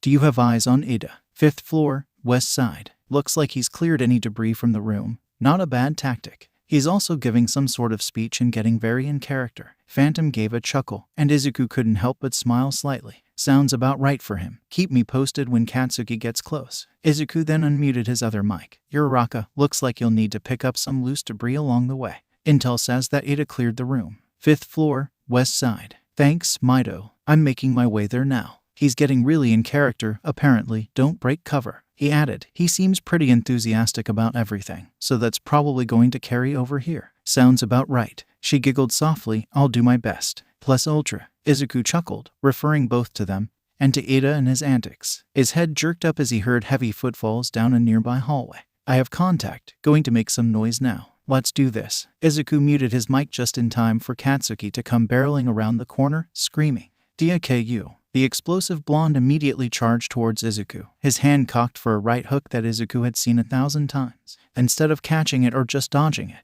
Izuku used the newest feature in his wings to sidestep and slam Katsuki into the ground with a sweep of the mechanical wings. You know, Katsuki, you've gotten predictable. I'm not the same kid who used to put up with your crap anymore. He sighed. Shut up, shitty Deku. You don't belong here. Your stupid toys aren't going to help you in the real world.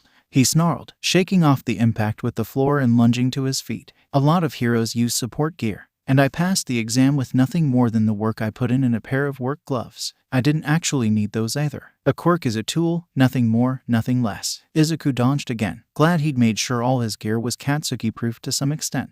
It wouldn't hold up long term, but it should do for now. Yeah, you and your plans, Deku. Katsuki grinned maniacally. Suddenly, Uraraka called out over the comms, I've got Ida captured. All Might echoed the announcement in all their comms a half-second later. You know what my quirk is, Deku. I requested these gauntlets special. If they made them how I said, they store my sweat. Katsuki raised an arm, pointing his gauntlet at Izuku. Hero team wins. Don't you dare unleash that attack, young Bakugo. You will kill him and bring down the building with your other classmates inside. All Might yelled over the comms. He'll live if he dodges. With that, Katsuki pulled the pin, instead of dodging away from the blast.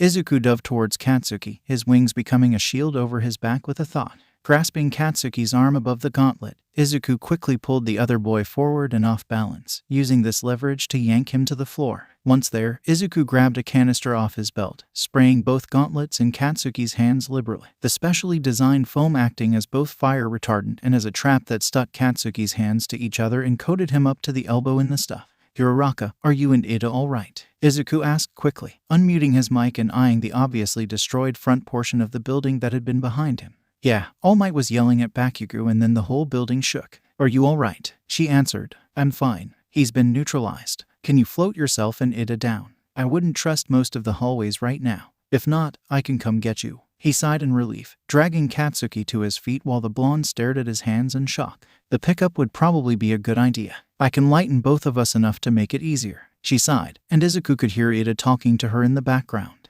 Let me get Katsuki out of the building and I'll be right back. No need, young Midoriya. I'm right outside and can take him in hand. Do you have the solution to get rid of this foam? All Might asked as the boys came into view. Yes, here's a couple capsules of it. Just crack it and sprinkle liberally over the area. The rest is then water-soluble and safe to go down the sink or shower drain.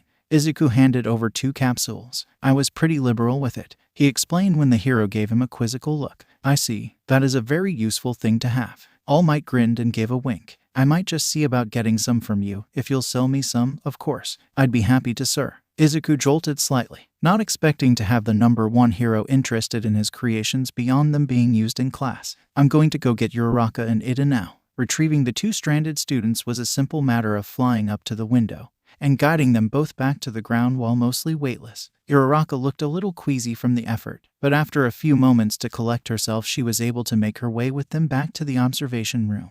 Now, who do we think was MVP of this exercise? All Might asked, making Katsuki sit in a seat directly next to him, still bound by the foam. Midoriya, sir. Yaoyorozu answered primly. He's the one who came up with the plan. and displayed impressive skills when fighting someone with a powerful and very destructive quirk, all without getting injured or allowing his partner to get injured. There was structural damage to the building, but as soon as Bakugo was subdued, he made a plan, gave advice of safe procedures, and safely recovered his other classmates. Very good, young Yaoyorozu. I couldn't have said it better myself. All Might nodded and addressed the rest of the class. Never underestimate the person you're facing just because of a perceived weakness. Not everyone has a visible tell to skill, weapon, or quirk. The rest of the groups completed their trials with less fanfare, although Izuku made note of Minta's poor behavior to talk to Aizawa-sensei about. Todoroki's overwhelming force was a bit overkill, especially considering that Izuku was fairly sure poor Hagakure was naked. Right after they were dismissed, Izuku called out to the invisible girl, purposely looking over her head respectively. I don't mean to pry, but he looked around to see that pretty much all the boys were gone, and only a few girls lingered near them. Please tell me that your costume is more than boots and gloves.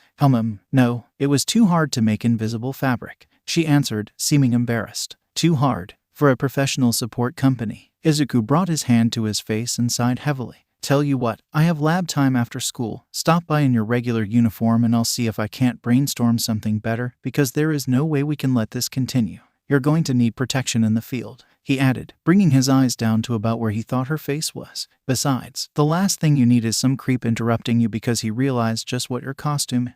Right, she squeaked, suddenly using her hands to cover parts of herself that Izuku very pointedly didn't look at. Thank you, I'd like that. Izuku was already sketching ideas for Uraraka's costume, drawing inspiration from the flight suits that fighter pilots wore. He added some D-rings and other anchor points for her to use when rescuing civilians, or even just to tether herself to something secure when weightless. Fitted at the wrists and ankles to keep it secure, with a helmet complete with HUD for communication, aim assist tied to the grappling hooks he was suggesting be added to her gauntlets, and overall protection. A knock at the door of the lab drew his attention. Hagakure, come on in. I wanted to talk to you before I started sketching things out. What kind of look would you want for your suit if you could? He asked, turning to a fresh page of his notebook as he waved the girl in. I honestly don't know. I love fashion, don't get me wrong, but I feel like a hero costume should be more for how it works than how it looks. She gave an exaggerated shrug. That's fair. Why don't we start with your measurements? He suggested. I'm okay with that. Over the next 45 minutes, the two discussed the durability and functionality of what Hagakure's costume should entail. Last but not least, Izuku sighed.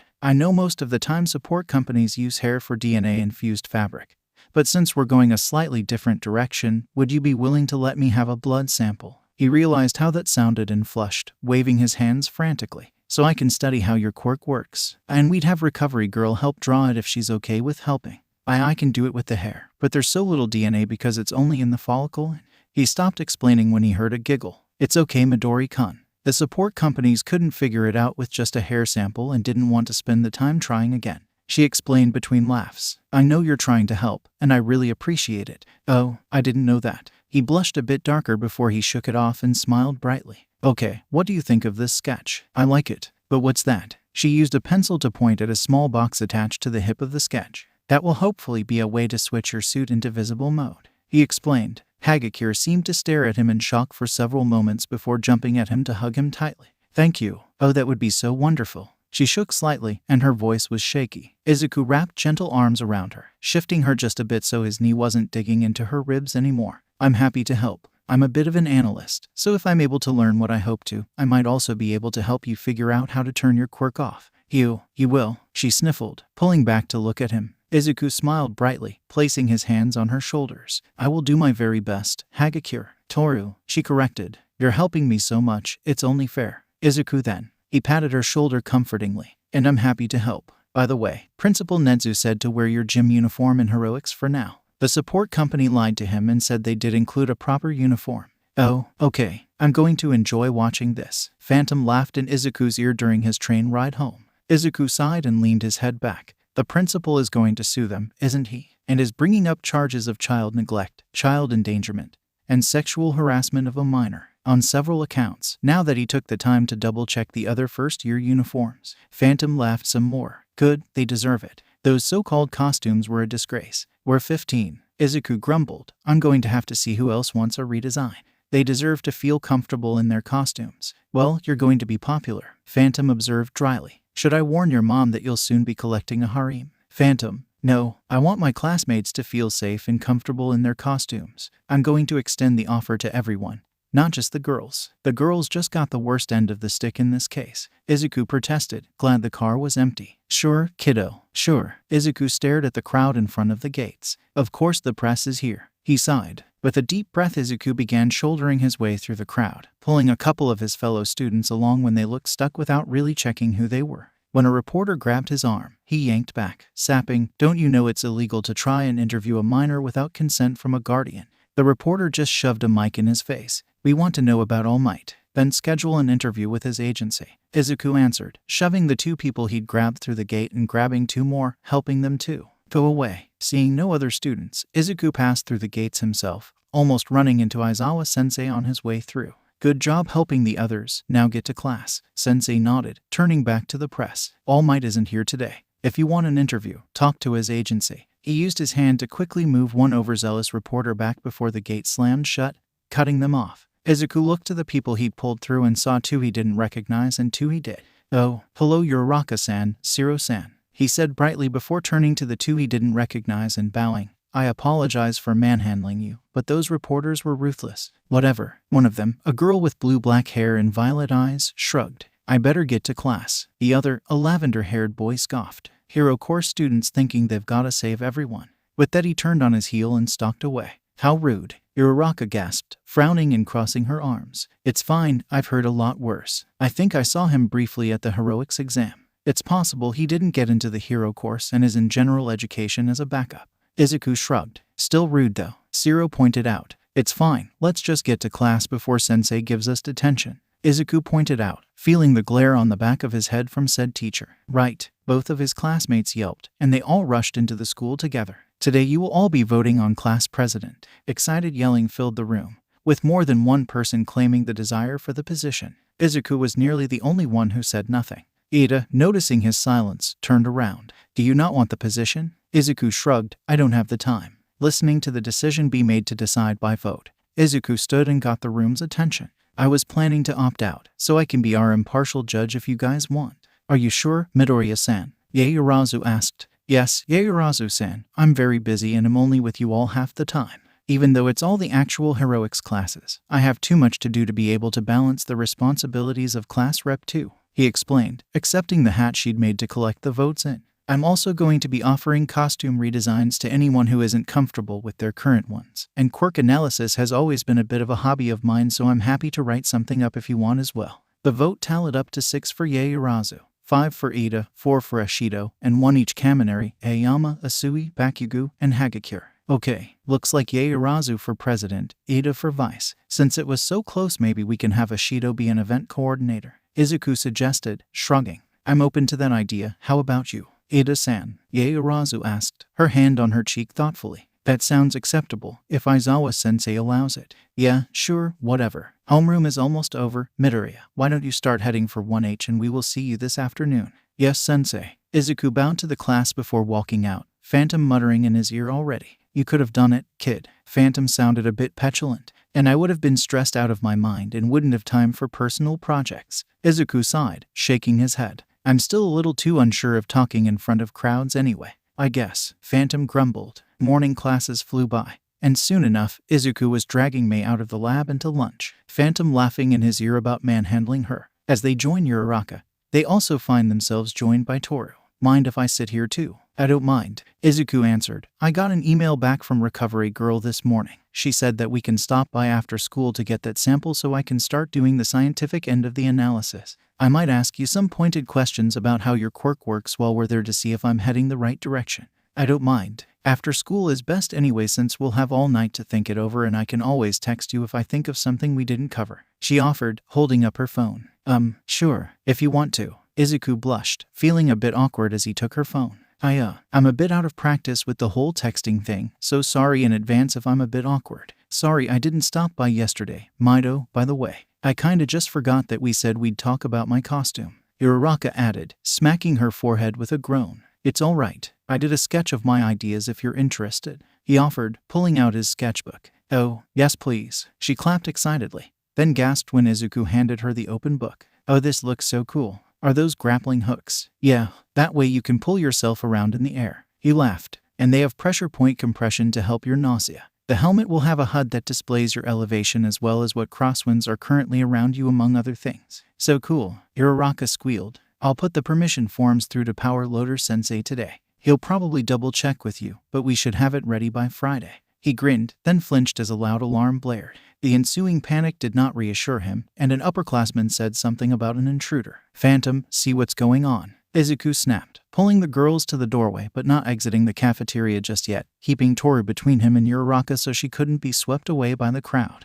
Looks like the press got in through the gate. Now isn't that interesting? Phantom hummed a bit and buzzed Izuku's phone, prompting him to check it. Someone's here that shouldn't be. And it's not just the press. That's not good. Do you have access to the pause system? Izuku asked, watching the video of a hooded person stalking the halls near the teacher's offices. I do now. Hallways only. You read my mind. Put me on. Izuku took a deep breath before hearing a chime in his ear telling him the pause system was on. Attention UA students, please remain calm. The breach was caused by the press. There is no present danger. Make your way to the evacuation points in an orderly fashion. He flinched slightly at the sound of his own voice over the speakers, then made a gesture where Phantom would see it to cut the transmission. Good job, kid. I isolated the hallway the intruder was in so he didn't hear your announcement and sent Nedzu the information I've gained so far. He appears to have a cell phone on him, so I'm also putting a cookie on it so I can trace it later, Phantom informed him, sounding the most serious Izuku has ever heard him. Thank you, Phantom. Keep me posted. Izuku sighed and looked up from his phone to see Mei smirking at him and Uraraka looking confused. He could also feel Toru's stare despite not being able to see her face. I inherited an AI assistant and Nedzu had given him access to the security cameras. He explained weakly. We should go. Still not the full story. They cackled in a sing-song voice. When Class 1A walked into the room after everything was over, Aizawa-sensei waited for them to settle down before making eye contact with Izuku. Midoriya, I take it Nedzu gave you access to certain things. Or did your digital friend hack it? Nedzu gave him access, sensei. Izuku answered, blushing as the rest of the class threw him curious looks. Don't abuse the privilege. But that was quick thinking with the pause system to calm the other students. Aizawa-sensei nodded. Thank you, sensei. Izuku bowed carefully before taking his seat. Kid, Nedzu wants you in his office. Phantom alerted him right as Aizawa-sensei's phone buzzed. With a sigh, Aizawa-sensei checked his phone and locked eyes with Izuku. Go, problem child. Don't let him convince you to take over the world until you're at least a third year. He instructed with a long-suffering look on his face. Why yes, sensei. Izuku gathered his things and rushed out the door, hearing Ada protest in confusion that Aizawa-sensei didn't actually specify where Izuku was going. The door to the principal's office opened before he could knock, but Izuku was used to Phantom doing such things in his private lab, so he just kept walking. You asked to see me, sensei. Yes, I read Phantom's report and I'd like to see what your thoughts on our mystery intruder are. The principal waved him over to a laptop set up on a low table next to some comfortable chairs. Yes, sensei. Izuku took the indicated seat and studied the video on the laptop, replaying it twice and writing notes in code. 5-point quirk, likely destructive. I'm willing to bet he's the one who broke down the gate. Tracking him back shows him coming out of a purple cloud in a storage closet. This is probably an accomplice. He sends a text before leaving and the same cloud picks him up. Izuku paused and tilted his head, squinting slightly. Phantom, are you able to enhance the video at all? After a few thoughtful hums, an image appears next to the video, zooming in on the paper in the young man's hands. A schedule for Class 1A. Looks like he wants something with your class. Izuku groaned. Or with All Might. Looks like he's scheduled to be there. Principal, is there any way to set a trap for if they come to the USJ? He asked, reading the rest of the schedule. We can make it so that it looks like we're still going and just deter a bit. Have a handful of teachers, maybe some sort of quirk-suppressing field like they use at Tartarus. Unfortunately we don't currently have that sort of thing available. Nedzu said thoughtfully. Phantom, do we have access to anything that we can use or repurpose quickly? Izuku asked, his mind racing. If I can take my shield generator and alter it a bit, I might be able to rig it to cover the central portion of the USJ, which is the most likely place they'll come through. And why do you say that? The principal asked, a subtle gleam in his eye. If they're going after the symbol of peace, they'll want to make a big entrance. If they're targeting a class of first years to do so, they'll probably want to be seen right away and cause a panic. We're scheduled to have just All Might, Aizawa-sensei, and 13. 13 isn't a combat-oriented hero. Aizawa-sensei works best in ambush situations, and All Might would need to hold back a lot so he didn't hurt us by accident. Our best play is to neutralize their transport as soon as they're through, have probably sniped sensei to incapacitate if needed, and have a handful of other teachers who have good range or hand-to-hand for the rest. Hound Dog Sensei should probably do a sweep of the facility at the same time in case they bring friends and drop them off elsewhere in the facility. Izuku took a deep breath to continue. I can probably rig some smoke bombs with Midnight Sensei's quirk gas to knock them out as well if I have a little help. I like this plan. How will we trigger the shield? Remote control from within the facility. I'll use my personal encryption. I'm sure there's a control room someone can lock themselves in to do this and keep watch over the facility. How insightful. I think we will get along very well, Midoriya-kun. In Class 1A, Shouta Aizawa felt a shiver trace down his spine. Phantom spoke up after Izuku had spent 15 minutes working out a plan for USJ. Sorry to interrupt, but I've got tracking data from that cookie on the intruder's phone, and I've hacked pretty much everything connected to their operation. Oh, you work quickly, Nedzu observed, refreshing both his own tea and the cup he'd given Izuku. Looks like most tech took a backseat to figuring out how quirks work. Tony wrote a program meant to break into the most secure government servers back in the day, and it worked like a charm. Looks like we're dealing with some kind of boogerman. The man in charge is hooked up to some pretty intense medical equipment. Looks like his head got pulverized and someone managed to keep him alive long enough to hook him up. Phantom listed off. Nosy Boy definitely has the quirk that dusted your gate. Looks like disintegration or something similar. Their warper is giving me serious I have no memories, but what I'm told to do vibes too. Think Winter Soldier style. Some images popped up on the projector Nedzu had set up for them to all use, showing the man with his medical equipment. Then a bar where the intruder from earlier disintegrated a game controller in a fit of childish rage. Can I trust the two of you to keep an important secret? Even from your mother? Nedzu asked thoughtfully, his eyes wide and his hand shaking lightly as he set down his cup. As long as it doesn't put Izuku in danger and he's willing to keep it a secret, Phantom answered. Izuku thought carefully, also setting his cup down slowly to fully consider the consequences. As long as I can tell Mom that I'm working with you on something important, I can tell her it's classified and that I'm only in it because of all the Stark stuff, possibly with the promise of telling her once everything is settled and everyone who needs to be arrested has been sentenced. I think that will cover most of it, with the addition of one other secret that is of personal importance to someone, and we'd prefer you didn't tell her about that at all. Nedzu looked almost proud. As long as keeping the secret won't hurt anyone, I think I can handle that. Izuku nodded resolutely, turning his attention back to Phantom. Phantom, get all that you can out of their computers, and if they have any other accomplices listed, try to find them and dig through their systems too. You got it, kid, and I have a phone call to make. Phantom, please don't listen in as I want to make sure the person is willing for their secret to be shared. I could technically give you the needed information without the other secret, but I feel it provides important context. Nedzu hopped down from his desk and made his way to a small door sized for him only. You got it, I'll focus on hacking for now. Phantom put an image of Tony on the projector which saluted somewhat casually. I will be back shortly. Yagi Toshinori was having a strange day. He was off from teaching but found himself restless and so decided to go for a walk. He answered his phone when it rang without checking the caller ID. Hello, Yagi-kun. Principal Nedzu's voice sounded strained and like he was forcing himself to be cheerful. Yes, Principal. Toshinori was confused and a bit concerned at the tone in the quirked animal's voice. If you aren't busy today, would it be possible to meet in my office at UA? I have someone I believe needs to be read in on some secrets and it would be best if you're here for it. Secrets? Are you sure that's wise? I understand the staff, but anyone else is asking for it to get leaked. Toshinori was very concerned now. Just what could have happened for Nedzu to ask something like this so suddenly? I understand your concerns, but they will need to know about All for One regardless because of something that I would really rather speak in person about. It will be easier if they also know your secret so they may have all the information to help me plan a way to circumvent some events that I predict could lead to catastrophe. Toshinori sighed and rubbed his face. Do you trust them? Oh yes, this person is probably the brightest I've ever met and I already had plans to make them my protege.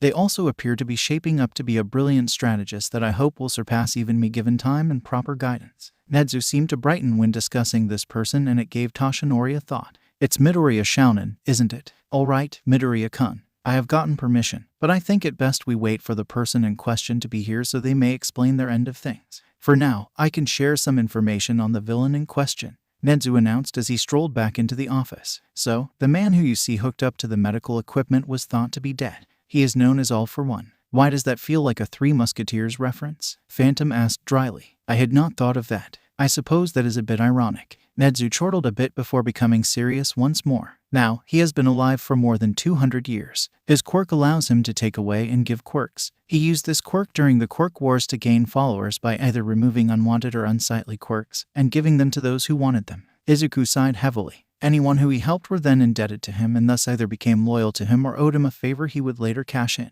He asked, earning an approving nod from the quirked animal. Just so. He was thought to have been killed 6 years ago. It was a terrifying fight that the hero who defeated him asked to be kept from media attention. Nezu leaned forward and examined the data Phantom had streaming through the screen. It seems one of his lackeys stole his body before it could be properly disposed of and managed to keep him alive. Barely, Phantom cut in. And I have the name of the man who kept him alive. Dr. Kyudai Garaki. He put up a photo of the man, then pulled up a security feed that showed the man in a laboratory with strange shadows floating in large glass tubes. It seems they are running more experiments other than keeping Potato Face alive. Wait, Phantom, pull that picture up again. Izuku interrupted, his face scrunching in disgust when the photo popped back up. He also used the alias Dr. Tsubasa. He's the one who diagnosed me quirkless. He was not kind when he did this. He was doing quirk assessments for children. Nezu hummed thoughtfully, likely to find interesting quirks for all for one since this would be when he was still fairly active. That is most concerning. Did anyone in your age group disappear? I didn't think so, but I went to school with his grandson. I don't know what happened to him after elementary school. When we got to middle school we were told that the entire family moved away.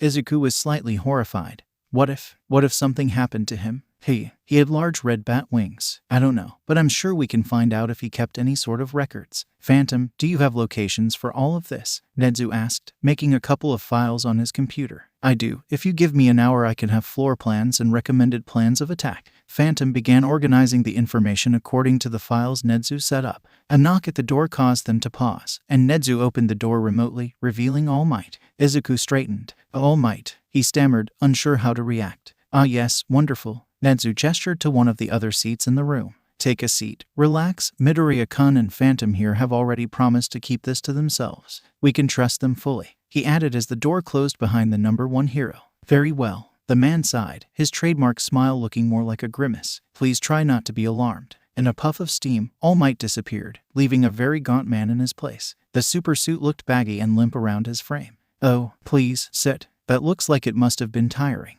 Izuku fussed at the hero, getting him to sit down and handing him the cup of tea Nezu poured for him. Is that part of your quirk? All Might chuckled. You know how bodybuilders flex to make their muscles bigger? It's kinda like that. Now, Principal, why exactly was it so important we tell young Midoriya this and for me to be here for the conversation? All for one isn't as dead as we thought. Nezu answered sourly, showing All Might the security camera footage of the man in question.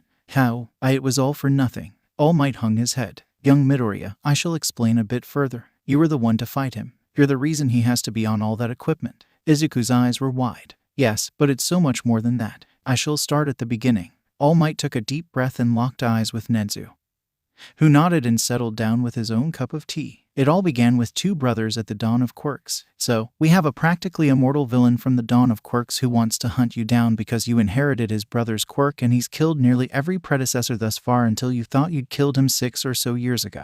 Izuku paused, watching All Might, or Yagi as he'd said to call him in this form, nod along with a heavy sigh. I was devastated when he killed my mentor. He taunted me about it when we fought. Sounds like he knows how to strike a nerve. Phantom commented dryly. We should look into any others he might be getting ready to do the tango on. What do you mean? Yagi asked, frowning at the laptop Phantom was projecting his voice through currently. Did she have any family? I see that our dusty friend is roughly the right age to be a much younger nephew or grandson. She had one son. She gave him away when her husband was killed. She didn't want him to be caught up in all of this and demanded that we not contact or look into him. Yagi sighed. His name is Kotaro and I believe he would be old enough to have a child that age. I pray you are wrong though. He shuddered slightly. Give me a little bit. Phantom hummed slightly. And Izuku took the opportunity to ask a few further questions. If this is such a big secret, what were you planning to do for a successor? I assume you were looking for one given your physical state. Would you have demanded they keep it secret from everyone in their lives? I might have, however, I think that would have been a poor decision. Yagi admitted. With everything else, I do not believe it wise to pass it on at all. I have no wish to drag anyone else into this fight. That seems a wise decision. Did you have someone in mind? Nezu asked. I haven't had anyone stand out, but I'm beginning to think it would be a poor decision to pass it on anyway. Nidai has someone he wants me to consider, however. I think he is too much like me. Yagi chuckled sadly. I know that I have not done things the most healthy way. I became number one at the cost of having a personal life. At the cost of having anything other than All Might. I think that this quirk is as much a curse as it is a blessing. His voice turned slightly bitter. The only one of its holders that didn't meet a violent end was terminally ill. Well, when there's an extremely powerful maniac after you for having that quirk, I imagine it would appear cursed.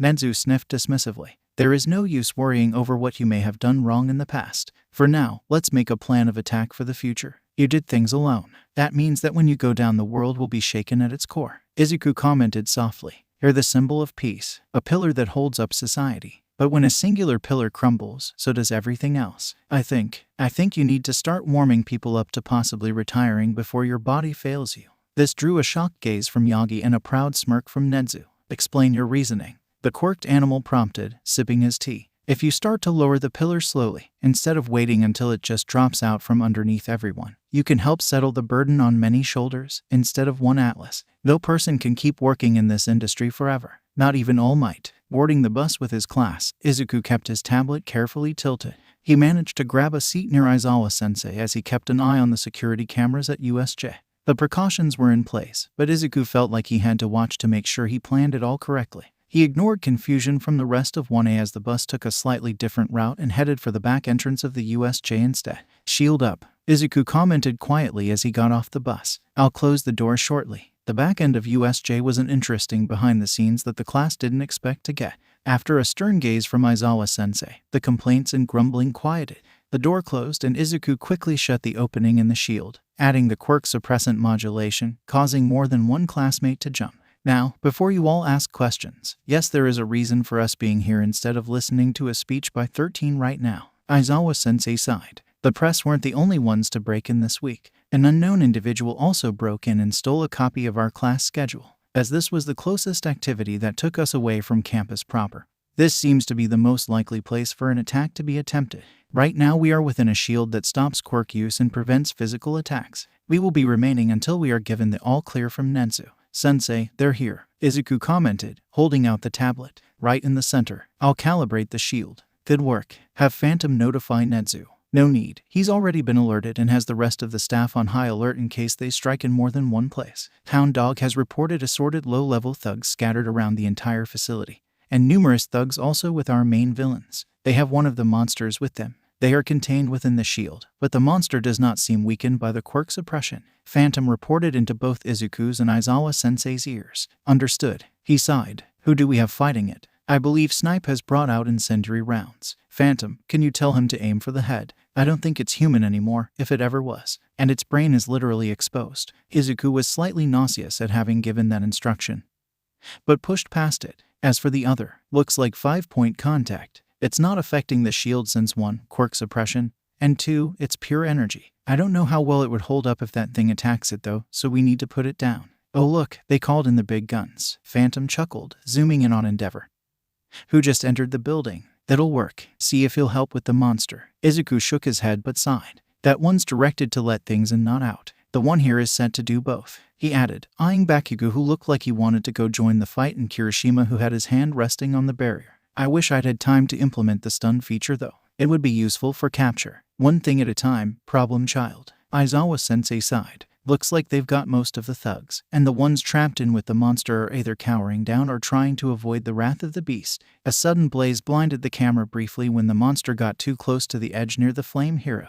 When it disappeared, there was nothing but charred bone fragments and ash remaining of the monster. That answers that question, Izuku commented, still feeling queasy. Looks like they just have to capture them. Mop-up will be easy enough with that shield in place, Aizawa-sensei commented, then switched his comms on when the person jamming outgoing signals from reaching them. Remember to use quirk-suppressing cuffs on the leaders. The last thing we need is for them to escape as soon as that shield goes down. Izuku can't hear the person to respond, but he could swear that Vlad King looked like he'd just sucked a lemon as he pulled out 2 suppressing cuffs instead of the regular ones he'd been reaching for. Phantom, how's the other end doing? Izuku asked, tabbing over to a different screen on the tablet. All 5x5, kid. They've been wrapped up in a nice little bow. There was a little trouble with the other monsters, but thankfully they weren't finished, it seems. Although, I might have helped it along. Sadly, I did see one with the wings you wanted me to watch for, Phantom reported, his voice gentle as he added the last bit. Understood. At least I know. Let them know our end is handled as well. Izuku sighed.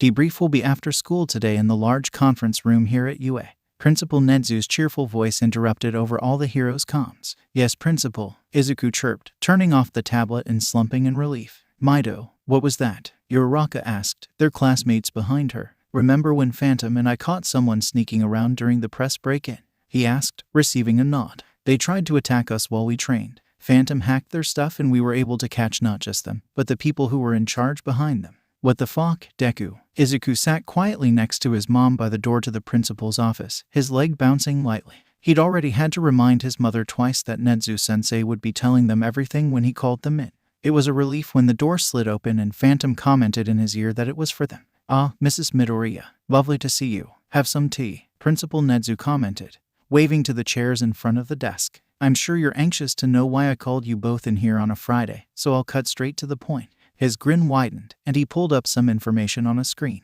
"Your son helped us possibly avoid a disaster today, and I would like to make an offer. It's only the first week, Principal. What disaster did Izuku help you avoid? Let me show you." Another button press and the screen changed to show the villains from USJ pouring through the portal. The video continued until the point where the monster began to rampage. "These are villains that infiltrated our school and would have attacked your son and his class had he not been able to track down their intent." "Oh," she gasped, looking between her son and the screen. When the press broke in this week, the pale blue-haired man also broke in. He has a disintegration or decay quirk. We figured out, with Phantom's help, that he was likely to break into the USJ when he was likely to find All Might there. So instead of going to the main entrance, Aizawa-sensei took us around back, where one of my shields had been set up and I watched the cameras to make sure the other one worked correctly. I used some of Dad's old scraps to help make the other one also work to suppress quirks, which meant that once we turned it on, the portal guy couldn't get them away, and the decay guy couldn't destroy anything. The monster was super strong and stuff on its own,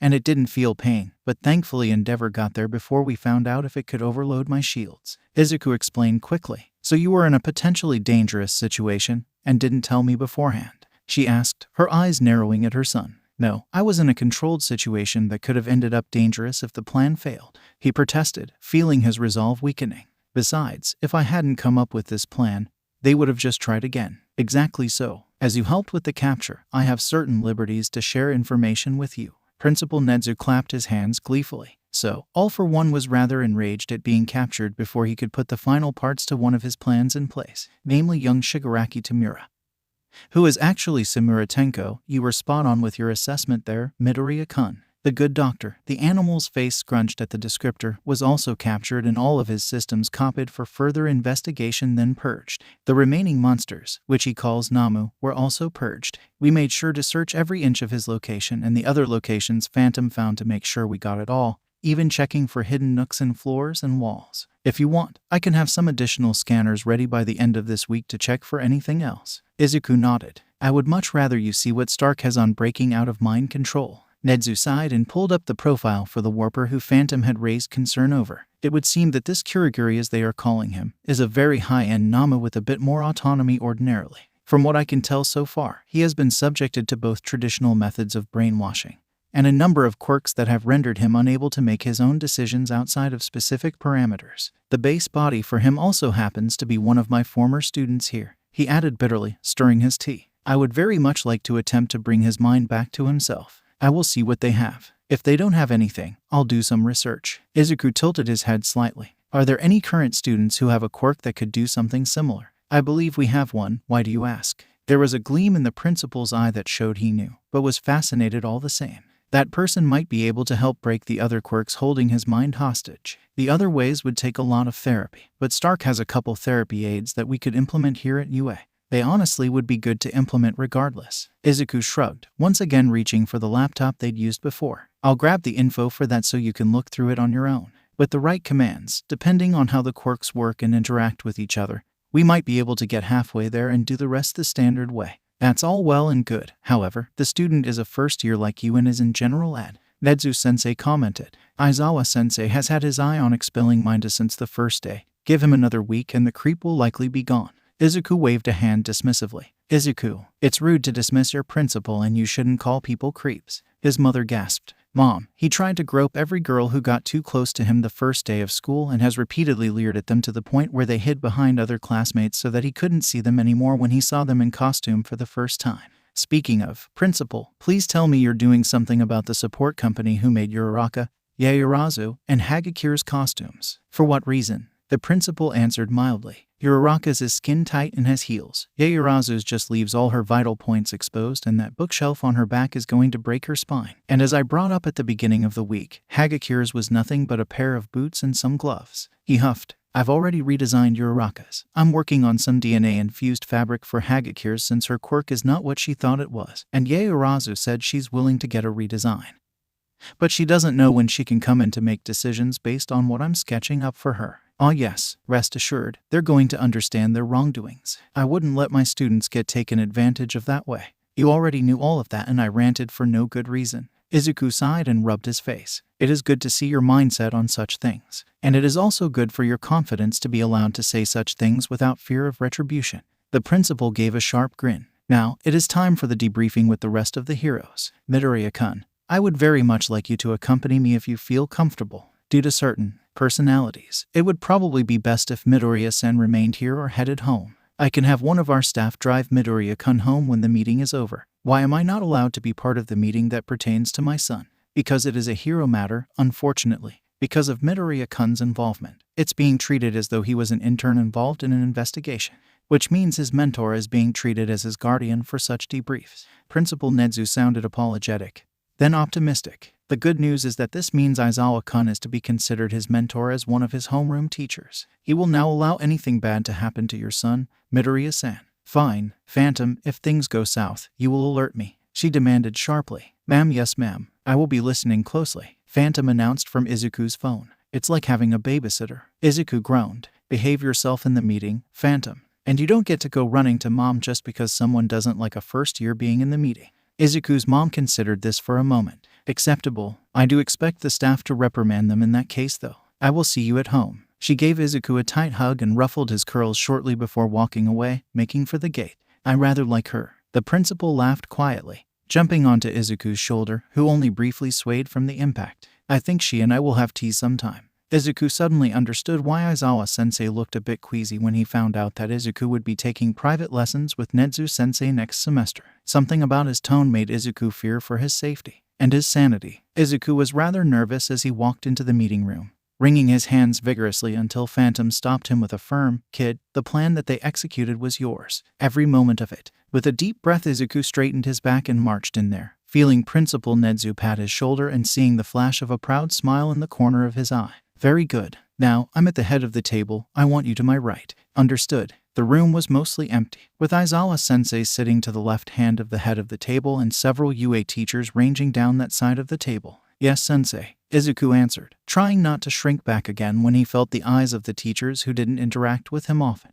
Taking his seat and feeling Nezu-sensei hop down to stand on the table, Izuku brought out his notebook and the tablet he used for coordination today, preparing to take notes. Midoriya-kun, what are you doing here? Vlad King asked, frowning at him thoughtfully. Midoriya-kun helped plan today's capture of the villains and was the one to alert me to the threat of an attack. Nezu-sensei answered for him. As such, he needs to be part of this debrief. Well then, ain't that impressive? Snipe commented. Good job, Squirt. Thank you, sensei. Izuku blushed and looked down. I'm glad I was able to help. Just then, Yagi-sen walked in. Out of the corner of Izuku's eye, he saw Aizawa-sensei sigh in annoyance. Yagi, he commented warningly. It's okay, sensei, I know already. We talked about it while we planned the raid. Izuku cut in, smiling nervously. Yagi-san helped us plan since he was familiar with one of the targets. Indeed, Yagi-san boomed, grinning widely. Young Midoriya was most instrumental to the plan. He was also very understanding about the need for this to be a secret. Aizawa-sensei groaned. You're really terrible at secrets, you know that. Izuku got offended on the behalf of the hero. Actually, sensei, Nezu-sensei specifically called him to ask about telling me his secret. Yagi-sen agreed and we had a rather nice talk about all of it. I see. Aizawa-sensei glared over at Yagi still. Will you have enough time to get through this meeting? Yes, I just saw no reason to enter that way and waste time when everyone present knew. He explained. Speaking of, you may want to power up, big guy. Endeavor just walked on campus. Phantom quipped from the speaker in the center of the table. Thank you for the warning. Yagi grinned and poofed into all might. I am not surprised that Endeavor was the first to arrive. He laughed a bit, then took his seat at the table, several seats down from Aizawa-sensei. When the number 2 hero entered, the first thing he did was glare at Izuku. Is there a reason for a student being in this debriefing? Midoriya-kun here helped plan the raids, both the trap to capture the invaders and the raids to capture the accomplices and masterminds in this matter. Without him, we may not have even found out about the attack until it was already in progress. Given the monster they had and the quirks involved, I think it is safe to say that his and his classmates' lives would have been at risk. How could that have happened under your nose? Endeavor demanded. We were quite distracted by the press, and as such only noticed the other break-in due to something directly connected to Midoriya-kun. I will explain further when everyone else arrives, Nezu-sensei answered tersely. Grumbling, Endeavor took a seat midway down the table, seeming to not want to be next to Izuku, but also not wanting to be left out of the discussion. In his ear, Izuku heard Phantom mutter, "Someone's got anger issues," from Nezu-sensei's smirk as he took a sip of tea.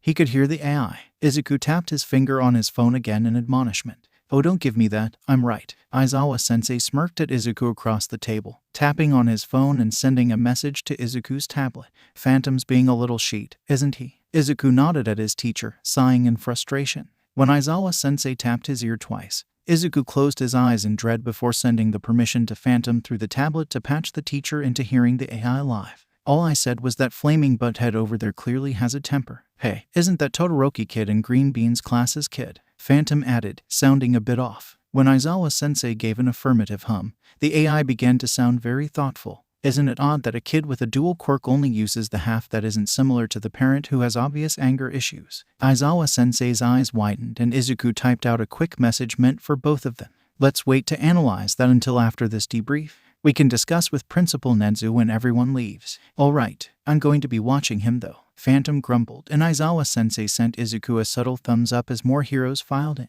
Death Arms, Mount Lady, Edgeshot, Best Jeanist, Maruko, and Hawks finally rounded out the rest of the table, some more comfortably than others. "All right, to begin this meeting, everyone meet Midoriya Izuku." "Midoriya-kun, I assume you know who's here?" Nezu-sensei asked. "Yes, sensei." Izuku stood and bowed. "It's a pleasure to meet all of you." Midoriya-kun was something of an advisor during the events today. If you were given altered instructions in the field, they likely came from his analysis or from his assistant. "Phantom, if you would," Nezu-sensei prompted the AI. A hologram appeared in the center of the table, showing Phantom's familiar face with his usual smirk. "Hello everyone. It is rather interesting to see everyone in one place rather than over scattered news broadcasts." "Phantom, remember what I said earlier?" Izuku sighed. "Please excuse him. He is an AI. One I did not make, and he comes with a lot of personality." "Why does a first-year student have an AI assistant?" Best Jeanist asked, his brows furrowed. All eyes were on Izuku, including those of the heroes in the room that already knew, so Izuku knew there was no getting out of this. "I'm not publicizing it, but I solved the Stark Codex, which apparently came with the reward of an AI assistant based off of Mr. Stark." A hand waved towards the hologram, and access to resources directly from Stark Tech. I'm sorry, how old are you?" Edgeshot asked, looking rather shocked. "I'm 15. I solved it when I was 13. Again, I'm trying not to advertise it. I want to graduate before it comes out fully. And hopefully be a hero for a few years too," he explained. "I'm not going to actively hide it if someone figures it out, but, yeah." Endeavor looked rather irritable. "How does that make you qualified to be here?" Phantom caught one of the villains sneaking around the school during the press break-in. "We brought that information to Principal Nezu and I was asked to help plan the raids," Izuku explained. "But why you? I mean, it's great that you caught the guy in the act, but why did you end up helping to plan?" Mount Lady asked. Not unkindly, Phantom was able to hack their devices through a bit of code he added to the villain's phone without him noticing. From there, I mostly helped coordinate between Phantom and Principal Nezu since Phantom's mostly here to help me," Izuku explained. "Until I solved the codex, he was inactive for the most part. He was made specifically to help whoever solved it, and when I did, that made him my assistant." "And just how did you solve that?" Endeavor snarled. "You must have some sort of intelligence quirk. Why could you solve it and not, say, Nezu here?" "Oh, I made a casual attempt at it, but didn't push past recognizing the type of code it was. I wasn't interested in the rewards," Nezu-sensei commented. "Actually, I don't have an intelligence quirk," Izuku corrected, shooting wide-eyed glances at Aizawa-sensei and Nezu-sensei. "Don't look at me, kid. I would have thought the same thing when I saw your notebook if you hadn't said otherwise first." Aizawa-sensei snorted a bit, then stared down Endeavor, who seemed frustrated at the interruption. "I'm actually Quirkless, Endeavor-san," Izuku informed the room, his eyes locked on the number 2 hero. "I worked hard to get where I am. I spent 6 months working out the codex, a couple more building the device that would confirm that I'd done it right, then Phantom informed me of what I'd just earned. I wasn't solving it for the rewards. I was solving it because if the codex was that unbreakable, then I could use it to base a different cipher off of and encode my notes." He held up his notebook. "I'm an analyst. I analyze quirks, fighting styles, and weaknesses. That is why I'm in this debrief. Because most of the information you were given came from a combination of phantoms, hacking, and my analysis. When the flaming hero went to snarl and yell at Izuku, Aizawa-sensei glared at him, shutting down his quirk. "You will be civil to my student." The man sat back down, scowling. "That doesn't make you our equal." "I never said it did." Izuku could recognize some of the behavior patterns he'd noticed in Bakugo. "I only said that I did earn my place in this meeting. I'm a student. I know I still have a lot to learn. But I'm involved, so I'm here." Now, the shields that were used during the USJ portion of today, does anyone have anything they noticed about them? "They only prevented quirked attacks from leaving the dome, not from entering it." Snipe commented. "My shot still landed where I planned as long as I was outside." Izuku nodded. "Good, it was functioning the way it was supposed to." On the raid end, was there any of the information that was faulty or inaccurate? Best we could tell, it was all spot on. There were a few handwritten notes and such that we collected, but that can't be found by hacking. Maruko shrugged, grinning. "Gotta say, I was glad the idiot doctor decided to try and run. It meant I got to blow off some steam after seeing all those monsters." "Yes, we have DNA analysis going of the Namu as they called them. We believe that they were once people that the main villain worked with his doctor to twist into monsters." Nedzu's face was grim. "We are working to find out who they were so we may give any families some closure. That brings us to one of the points I wanted to discuss." All Might sighed, standing and leaning forward with his fists on the table. "I must apologize, for I had thought I had defeated this villain a number of years ago. He looked like he did because of our battle. I thought he was dead, but we lost track of his body. So we had to do this today because you failed." Endeavor snarled. "When and where was this fight anyway? I didn't see anything like this on the news." All Might sighed and sat back down. "That's because I specifically asked that it not be televised. The man is called All for One. His real name has been lost to time. Since the dawn of quirks he has ruled the underworld and manipulated criminals to do his bidding. I had thought I'd finally put an end to him for good 6 years ago. The fight wasn't on the news because it was close, and he almost got me as badly as I did him. A fight that brutal would have collateral damage. That earthquake, 6 years ago." Endeavor sounded a bit winded. "That was you." "Yes, it was a close fight, like I said. At some point between the fight and him being transported to the morgue, the body disappeared. I was a bit distracted at the time and didn't know until it was too late." "You were injured," Hawks observed, his eyes wide. "You took some time off after that happened. Everyone was so confused." All Might nodded. "I was. I won't say how badly, but it was enough that I needed time to heal. And now he's been bested by a kid with some fancy tech." Maruko cackled. "I don't know about that. I just gave you guys an opening. Told you where he was." Izuku shrugged. "We're working on his accomplices. They seem to have been manipulated." Principal Nedzu added. "One of them is a more advanced form of Namu. We think, with more independence than the monster at USJ and the ones from the tanks at the lab. I am also awaiting proof that he might be connected to a former student here." The UA staff in the meeting all looked down, seemingly sad, while the other heroes stiffened and sent curious looks across the room. "What connection do you think there is?" Best Jeanist asked. 14 years ago, a student was on a work study and was crushed under a building. Another student, who was doing their work study with the same hero, claimed to have heard the first calling out encouragement after the building fell. When we searched the rubble, it appeared that the student had been crushed beyond recognition. Now, however, I am inclined to believe the second student's statement about what was heard over their comms." Nedzu-sensei's voice was grim. And Izuku saw Aizawa-sensei, Kayama-sensei, and present Mike-sensei stiffen. All four showed grief on their faces. "You believe that this All for One took the child?" "What for?" Endeavor asked, still gruff, but seeming to be respectful to the obvious grief in the room. "His quirk," Aizawa-sensei answered. "The student who died had a cloud quirk. The warper's gates and body have the appearance of mist or clouds. Different color, but we also cannot see his face, so we cannot confirm yet. Currently he is being held within one of Midoriya's quirk-canceling domes at a psychiatric center under guard. As the domes don't stop mutation quirks as well as emitters, it's easy enough to have the guards just be people whose physicality is enhanced by their quirk. Thus far he has not attempted to escape, and seems to be in a holding pattern." "How do you plan on investigating your suspicions?" Endeavor asked. "We hope to enlist a few people who can hopefully break whatever mind-altering has been done. Perhaps the young man will come back to himself, perhaps not. I don't believe there is any harm in trying." Nedzu-sensei sighed and shuffled some papers. "Let us finish the rest of the debrief. Young Midoriya will need to get home soon, and I'm sure we all could use some rest." Aizawa-sensei drove Izuku home that evening. Once they were alone in the car, Izuku rubbed his face tiredly. "The person they think is the base for the warper. He was your friend, wasn't he?" "Yes, he was. I was with him on that work study. He'd moved some children out of the building. I was about to go in, but he pushed me out. I could swear he was yelling at me, but, well, you heard what Nedzu said. The teacher huffed a sigh and his hands tightened on the wheel. Either way, I'm sorry that happened, he answered softly. Principal Nezu and I are working on a way to know for sure, and to hopefully break the mind control. I know, kid. All right, a real USJ trip has now been planned for after the sports festival in 2 weeks. This year we are doing things a little bit differently in light of what happened, and we will be choosing temporary hero names before the festival. Aizawa-sensei sighed heavily from the front of the classroom. Which means today you're with me, Midnight-sensei exclaimed, giggling as she burst into the room. Since Eraser here is pretty much useless when it comes to names, we will also be blurring faces and identifying features in the broadcast, using a 2-minute delay. Aizawa-sensei added before curling up in his sleeping bag again. Keep the volume to a dull roar. They, of course, probably went above a dull roar. But it's Class 1A, so that was to be expected. After arguing with Bakugo about not having the word murder in his name, Midnight-sensei left the blonde to stew in his frustration while calling Izuku up. The Sentinel hero, Argus, Izuku announced proudly, grinning. Drawing from mythology but not in a pompous way. I like it, Midnight-sensei announced. With an embarrassed smile, Izuku made his way back to his seat, ducking his head when Kirishima whooped at him in excitement.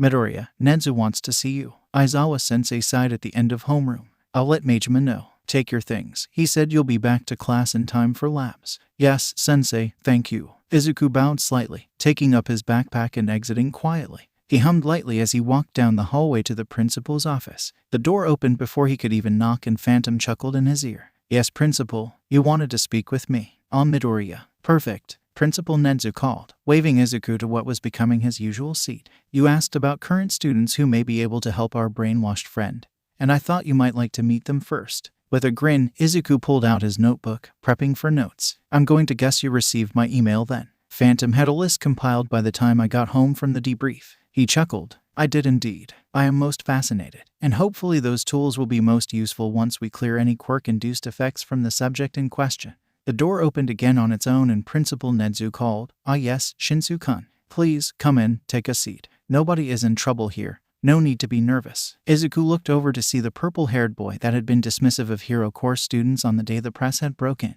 Hello, nice to officially meet you. I'm Midoriya Izuku. I think we briefly met last week. Yeah, sure. Principal, can I ask what this is about? Shinsu asked, his voice wary. Why, it's about your quirk, Shinsu-kun. Principal Nezu grinned, pouring a cup of tea. Don't make that face. We aren't accusing you of anything. Quite the opposite. You might be able to help us with something fairly soon, and I wanted to get the full parameters of your quirk before we made that decision. I don't understand. Shinsu's shoulders tensed and he looked even more wary, edging towards the door. Sensei, you make everything sound so sinister. Izuku sighed, standing and moving over to the desk. Shinsu, do you like tea or coffee better? Coffee. The lavender-haired boy looked confused. Since Nezu-sensei brought you here, I'm just going to explain. He likes being mysterious. Izuku started some coffee that he knew Nezu kept here just for Aizawa-sensei. Did you hear about the attack last week? The one that almost caught Class 1A in it? Yeah, it was all over the news about how UA was so prepared for it that they routed an entire criminal empire in one day. One of the villains that was captured at the USJ appears to be under some kind of mind control. I posed the thought that a similar quirk just might be able to help break it. Izuku explained. When I asked if Principal Nezu knew someone with that ability, he apparently thought of you. But I am a first year in Gen Ed. Shinsu stuttered. And I'm a first-year hybrid student. Izuku shrugged. I happen to have the skills and resources to help plan the raid, so Principal Nezu asked me to help. You have what just might be the perfect quirk to help us save someone who's been mind-controlled for the past 16 years, I think. Roughly, yes, Midoriya-kun. Now, Shinsu-kun, Midoriya-kun's skills include analysis. I brought you two together because I believe that you can work together on a plan to help this person. And in the process, I believe Midoriya-kun could help you to train in preparation for the sports festival. I'm assuming your plan is to try for a transfer through it. Yes. But why would I want help from Mr. Golden Boy? Why would he help me potentially take the place of one of his classmates? Shinsu's frustration seemed to override his caution in front of the principal. What makes me a golden boy? Izuku asked, surprised as he poured a pair of coffees. What? You're a hybrid student, with some heroic quirk who's probably never struggled a day in his life. Shinsu snorted. Izuku snorted. Why do people always assume what quirk I have before even getting to know me? Honestly, I'm a hybrid heroics and support student, and I'm quirkless. I've known plenty of struggles, Shinsu. Izuku set down the tray with the coffee, cream, and sugar. The other boy gaped at him blankly for several seconds. Besides, there's a student likely to be expelled from my class for indecent behavior and another who I think might quit soon anyway. Izuku shrugged. Besides, if you were to take the place of one of my classmates, I guess they should have fought harder to keep their spot. Principal Nezu snorted slightly into his tea. My, how your confidence has grown since you arrived here, Midoriya-kun. Izuku, remembering himself, blushed. I didn't mean to come off rude or anything, he muttered, then groaned and rubbed his face. I've been spending too much time listening to Phantom. Who's Phantom? Shinsu asked, looking between them in confusion. I have an AI assistant named Phantom. Phantom, say hi, be nice. Izuku gave a wave at the laptop Nezu had set up for them. The AI's face appeared on screen and grinned. I think it's good for you, kid. You needed some confidence. Also, nice to meet you, kid. Don't mind Greeny's shyness, he's still getting used to normal human interaction. Phantom, Izuku groaned, embarrassed. This makes absolutely no sense, Shinsu muttered. With a full analysis of Shinsu-kun's quirk at hand, Izuku began outlining possible plans in his tablet so that Nezu-sensei could view it at any time. He was so busy with this that he almost didn't notice when class ended and someone approached his station. Midoriya-kun. Izuku jerked his head up to see Aoyama-kun wringing his hands in front of him. Oh, Aoyama-kun, what can I do for you? Izuku asked, turning his tablet screen off to give the blonde his full attention. I wanted to thank you, the boy said quietly. With those words, the dam seemed to burst and Aoyama burst out crying, falling to his hands and knees as he sobbed violently. You have no idea, he gasped before rambling a rapid-fire French that Phantom translated for him. He had my sister. He threatened us. My parents took me to him and told me to do as he said, that he'd given us a miracle. Aoyama. Hold on, Izuku said gently, kneeling down and putting an arm around the other boy's shoulders. I don't entirely know what's going on, but I feel like it's not just me you need to talk to about this. When the other boy nodded frantically and clutched at Izuku, the greenette stood, lifting his classmate to his feet. I've got you. Let's go to the principal. Phantom, ask Aizawa-sensei and Hound Dog-sensei to meet us there. I get the feeling we'll need them. You are very brave for telling us all this, Aoyama-kun, Nezu-sensei said gently. That said, given that you were being threatened and we stopped the villains quickly, you may continue in the heroics program if you so wish. Aoyama shook his head. That's none. I never wanted to be in heroics. I would like to transfer, maybe to design. I've always preferred designing costumes for other people rather than for myself. I think we can arrange that. Tomorrow you will be in study hall taking an aptitude test for design and a session with Hound Dog to talk through what you have been through the last few months.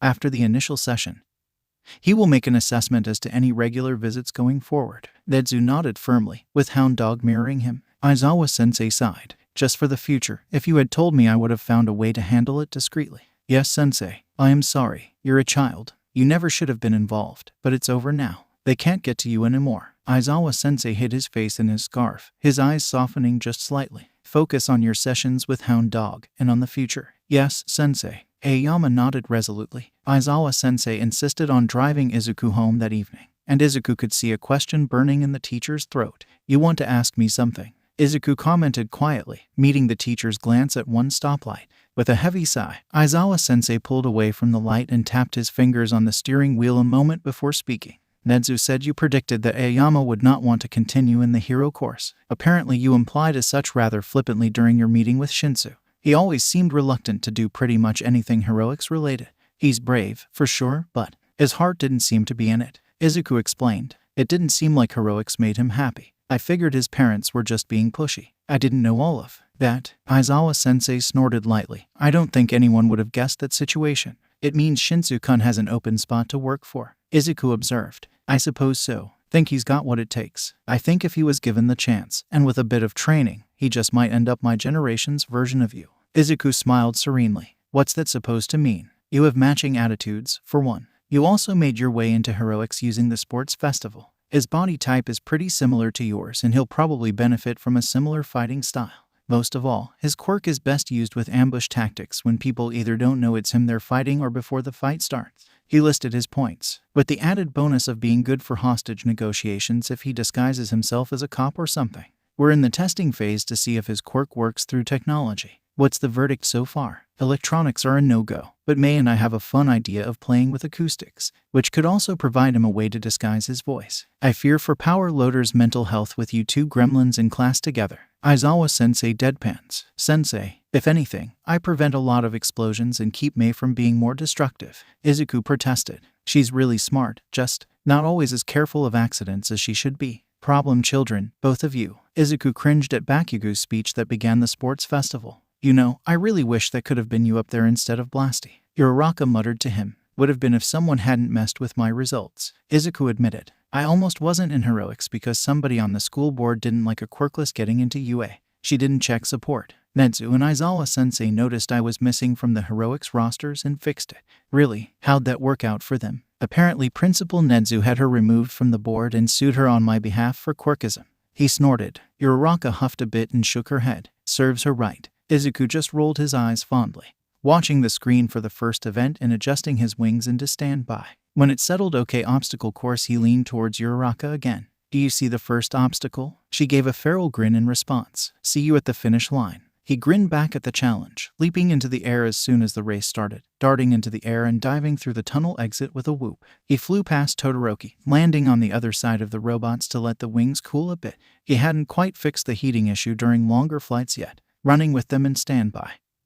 He used his boots to take great bouncing leaps across the fall, listening behind himself as Todoroki and Bakugo started catching up. They passed him as they all entered the minefield. After careful consideration, Izuku took a massive leap with his boots and switched the wings on as he reached the apex. Todoroki and Bakugo were fighting during the last few meters to the finish line, and Izuku dove past them, ruffling their hair just before he crossed the finish line. And the winner is Argus. In second place is Dynamite. Just behind we have Shadow in third. Present Mike announced, and Izuku tuned him out. Bakugo growled at Izuku as he passed by, but didn't shove or curse at him, so Izuku figured that was an improvement. Todoroki was eyeing him in an odd way, but until the other boy said something, Izuku couldn't do much about it. The rest of the event rounded out with Minta being disqualified for hitching a ride on someone else instead of using his own skills. The short boy grumbled about support students using their gear and glared at Izuku as he walked off. Izuku shrugged it off. He was a hybrid student and had every right to use his own gear. The second event was a kind of team capture the flag.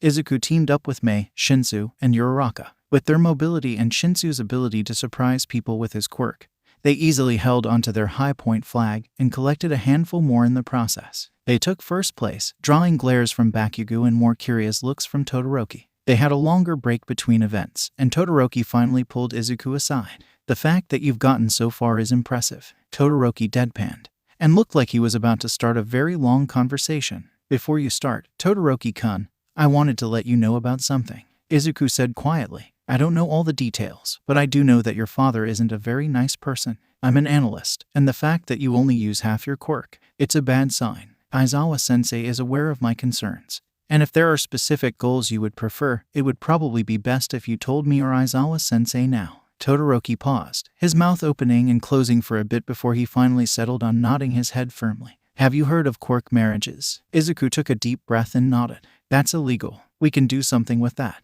Will you come with me to speak to Aizawa-sensei after the festival? I can make sure that he tells your father we're having a class meeting or something so that he doesn't suspect. Todoroki shook his head. I wouldn't be going home with him anyway. He's boarding a plane as soon as the festival is over and won't be home for a few days. I'll probably speak to Endeavor right after the awards ceremony.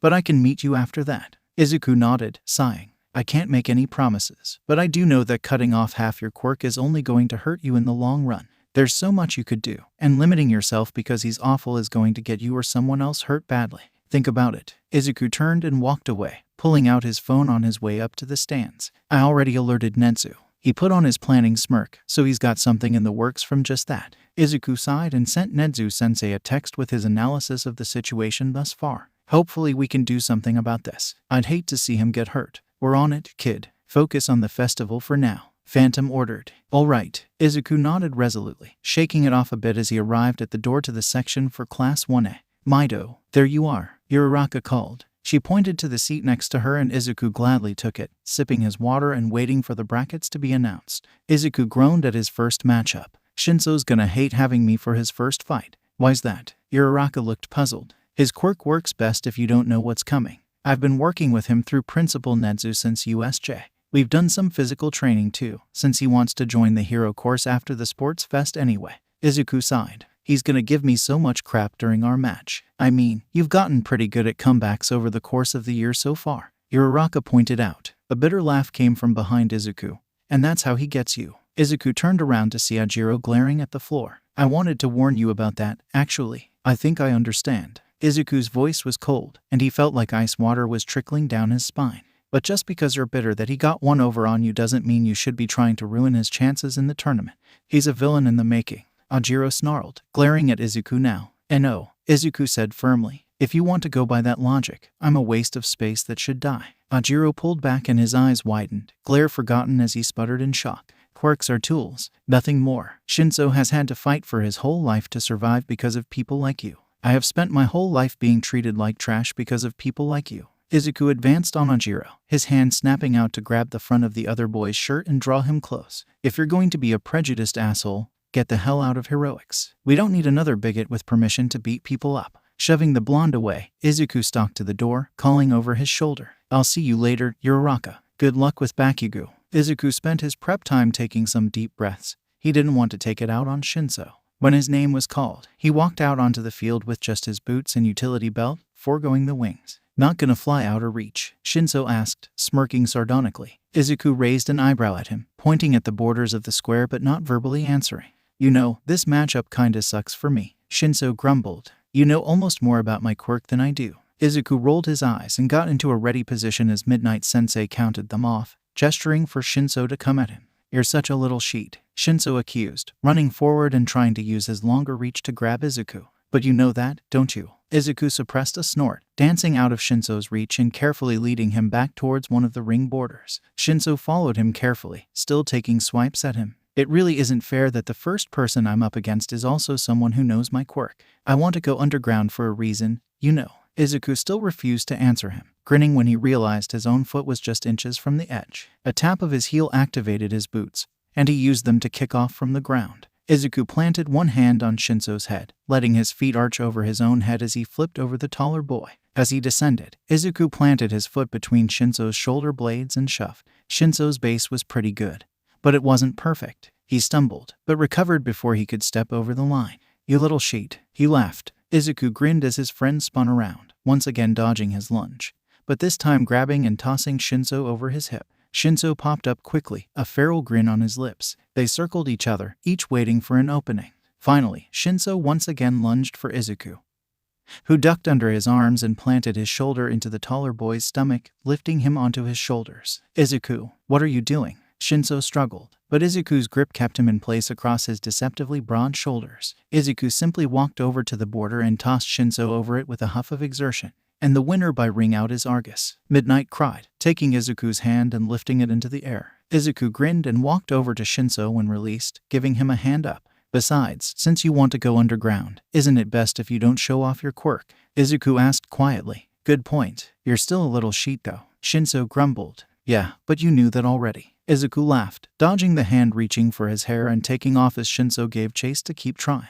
Looks like there are no hard feelings after that match, folks, Mike quipped up in the booth. Izuku took extensive analysis notes for all his classmates' fights, debating on intervening with Phantom when the booze started during Bakugo and Uraraka's fight, but Sensei had it well in hand. He winced when his friend dropped, quickly exiting to visit her while the arena was fixed. You did great out there, Bakugo's just, well, he's had a lot of combat training, so to speak. Izuku grimaced. And he's done a lot of MMA training at one of the local gyms, meaning he's had longer to be combat ready. She sighed, wiping her eyes. We're here to learn. That's the part to remember. Izuku nodded firmly, offering his friend a hug. She giggled and accepted it, sighing again before pushing him towards the door. Your next match is soon. Good luck with Todoroki. Izuku made a face but left the room, nodding. He'd noted how harshly Todoroki'd taken out Zero, and was slightly concerned for the other teen's mental state. His thoughts were interrupted by a hulking figure blocking his path. Upon further inspection, he realized that the figure was none other than Endeavor, who appeared less than pleased. You will make sure that my Shoto gets a good fight out there. Don't be a weakling like his first opponent. Izuku tilted his head slightly in thought. Todoroki isn't a show dog. He's a person. This isn't some sort of pet show. This is a school festival. Beyond that, this hallway is for students and staff only. Please make your way back to your seat in the stands. Izuku watched placidly as Endeavor processed his words, and took a deep breath to shout. I would like to remind you that my AI not only has access to the cameras here, but also has direct access to Principal Nedzu. Endeavor blustered a bit, not quite stringing together a sentence before huffing and stomping past Izuku. Already sent to the rat? Kid, I'm not letting that sheet slide, Phantom informed him. Nedzu said thanks for the evidence. Now please make your way to the arena. Of course he did. Izuku chuckled, double-checking his pouches as he walked down the hall. Todoroki was staring at the now empty space where Endeavor had been sitting during the previous events warily. He might not come back to his seat. I may have threatened to tell Nedzu on him when he tried to corner me in the hall, Izuku commented dryly. Todoroki shook his head, snorting. I don't know how you do these things, Midoriya. They both nodded to Midnight Sensei and bowed to each other and her, setting themselves on opposite ends of the ring. At the start of the fight, Izuku leapt over the first wave of ice Todoroki sent out, sliding down the curved back of it and using the momentum to get within melee range of him. Izuku quickly made it incredibly difficult for Todoroki to send waves of ice at him without catching himself. Todoroki did prove to have at least some hand-to-hand experience as he deflected Izuku's punches and kicks. After a minute or so of feeling out each other's skills, Izuku grinned and turned a punch into a grapple, grabbing the hand that deflected the blow in a tight grip. In a moment of panic, Todoroki brought up his other hand, his left hand. A brief bloom of flames didn't even give Izuku pause as he pulled out the same canister as he'd used on Bakugo, deflecting the hand down before spraying the foam along Todoroki's entire forearm. The momentum carried Todoroki's arm all the way to his side, where the expanding foam stuck to his shirt as well. Izuku took advantage of Todoroki's stunned reaction and spun both of them, releasing his grip on Todoroki's wrist just in time to fling him out of the ring. And yet again, Argus wins by ring out, Midnight announced, cracking her whip slightly. She didn't raise Izuku's hand this time, as he was too busy reversing the foam on Todoroki's arm. Come on, let's get you looked over, then to the stands, Izuku said quietly, helping his classmate up. How do you keep doing that? Doing what? Izuku kept an arm behind Todoroki as they walked. The boy was swaying on his feet, surprising me. Izuku took several deep breaths before walking out of the tunnel. He could see Bakugo already standing on his end of the box, scowling at him the moment he came into view. Izuku didn't allow himself to falter, instead holding his head high as he made his way to his place and turned to where Midnight Sensei was standing with the microphone. His ears were ringing with the roars of the crowd so much that he barely listened to her instructions. He'd memorized them by now anyway. He bowed to Midnight Sensei, then turned and bowed politely to Bakugo. The blonde's scowl turned into a snarl, his lip curling with obvious disgust. Izuku turned out the standard muttered threat and listened for the countdown. 3, 2, 1, begin. Midnight Sensei crowed, prompting more cheers from the crowd. Izuku darted forward, ducking under Bakugo's standard right hook and using the momentum to slide between the blonde's legs to avoid the left that scorched his shirt with its proximity. Out of his belt, Izuku snatched the small devices in the pouch furthest behind him on the right, slapping one on Bakugo's ankle. With a tumble, Izuku popped back onto his feet and stood at the ready. The device had already locked into place, appearing like an anklet at the moment. You think some pretty bling is gonna stop me, Deku? Bakugo roared, dashing forward with his right hand at his hip in a claw position, one that was all too familiar to Izuku. Without answering, Izuku once again stepped into Bakugo's attack rather than flinching away, slipping out of the way at the last second. His hand, with the second device palmed, shoved Bakugo's wrist to help redirect the attack and activate the cuffs. As soon as the second cuff deployed, the strong electromagnets activated and the cuffs snapped together, drawing Bakugo's right arm and left ankle towards each other. The blonde hit the floor with a loud curse and tried to blow up the cuffs with a few smaller explosions from his left hand.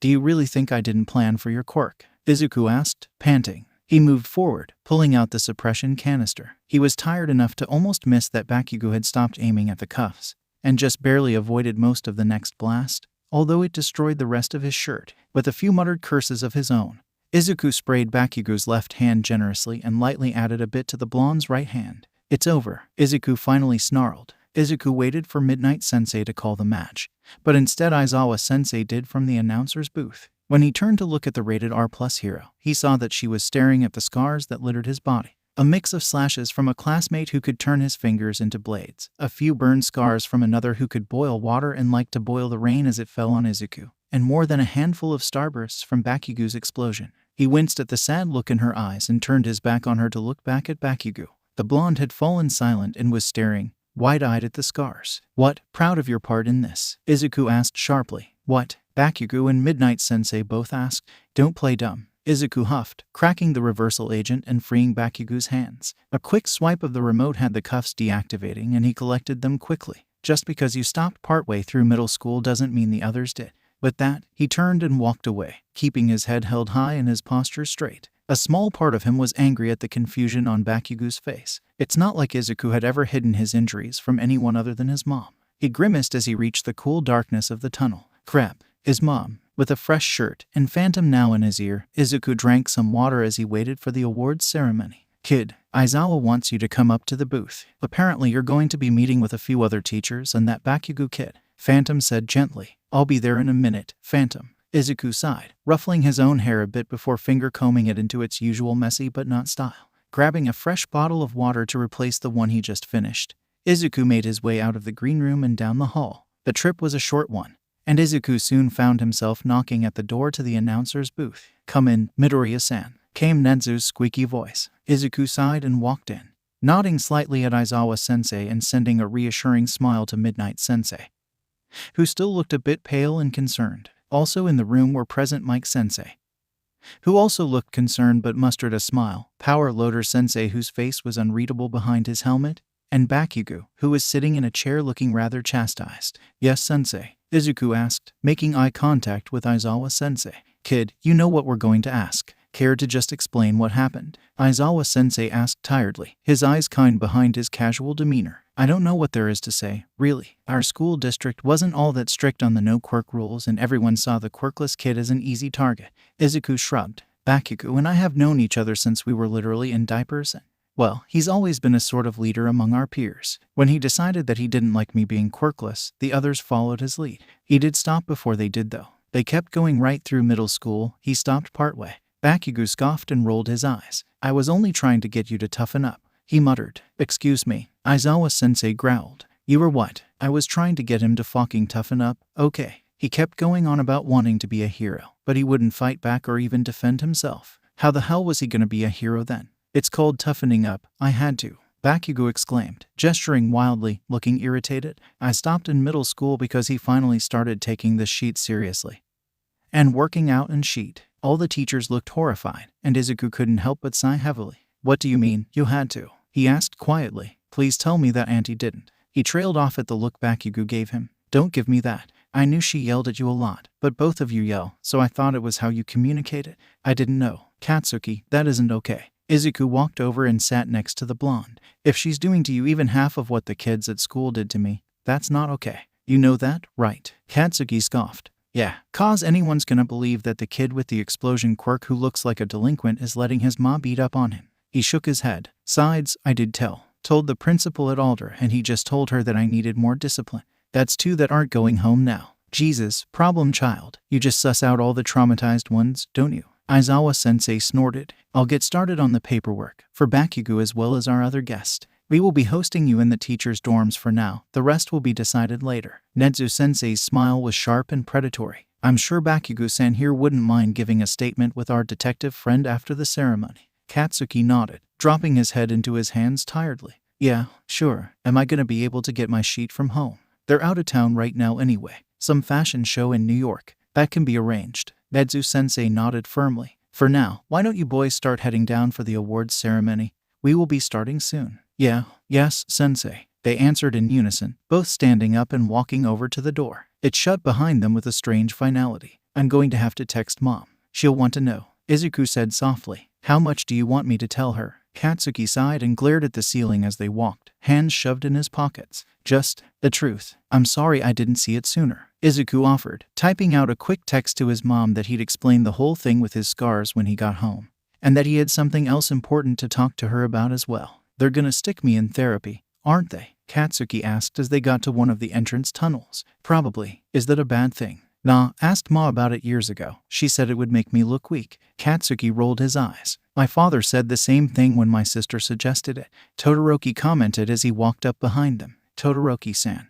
We both know that his opinions are more garbage than he is as a hero, Izuku quipped, snorting at Katsuki's surprised look. Endeavor tried to corner me and intimidate me before my fight with Todoroki. Let's just say he found himself escorted away and I was in no way intimidated. Katsuki whistled. Where was this spunk when we were kids? Hey, you don't want me to answer that question right now. I'm pissed off enough at all this bullshit to be entirely too honest. Izuku growled a bit. I think I like this attitude. Katsuki laughed, clapping Izuku on the shoulder almost hard enough to make him stumble. Still laughing, he kept walking forward, and Izuku sighed a bit. Katsuki was obviously suppressing his emotions involving his parents. This would not end well. That was the most friendly I've ever seen him. Todoroki's brow was furrowed, and he gave a narrow-eyed look to Izuku. What is that all about? Izuku sighed. That's for him to talk about when he decides to. But let's just say you aren't the only one that's going to be in the teachers' dorms after the fest. Todoroki's eyes widened and he nodded solemnly. I'll order us some ramen if they let us order takeout.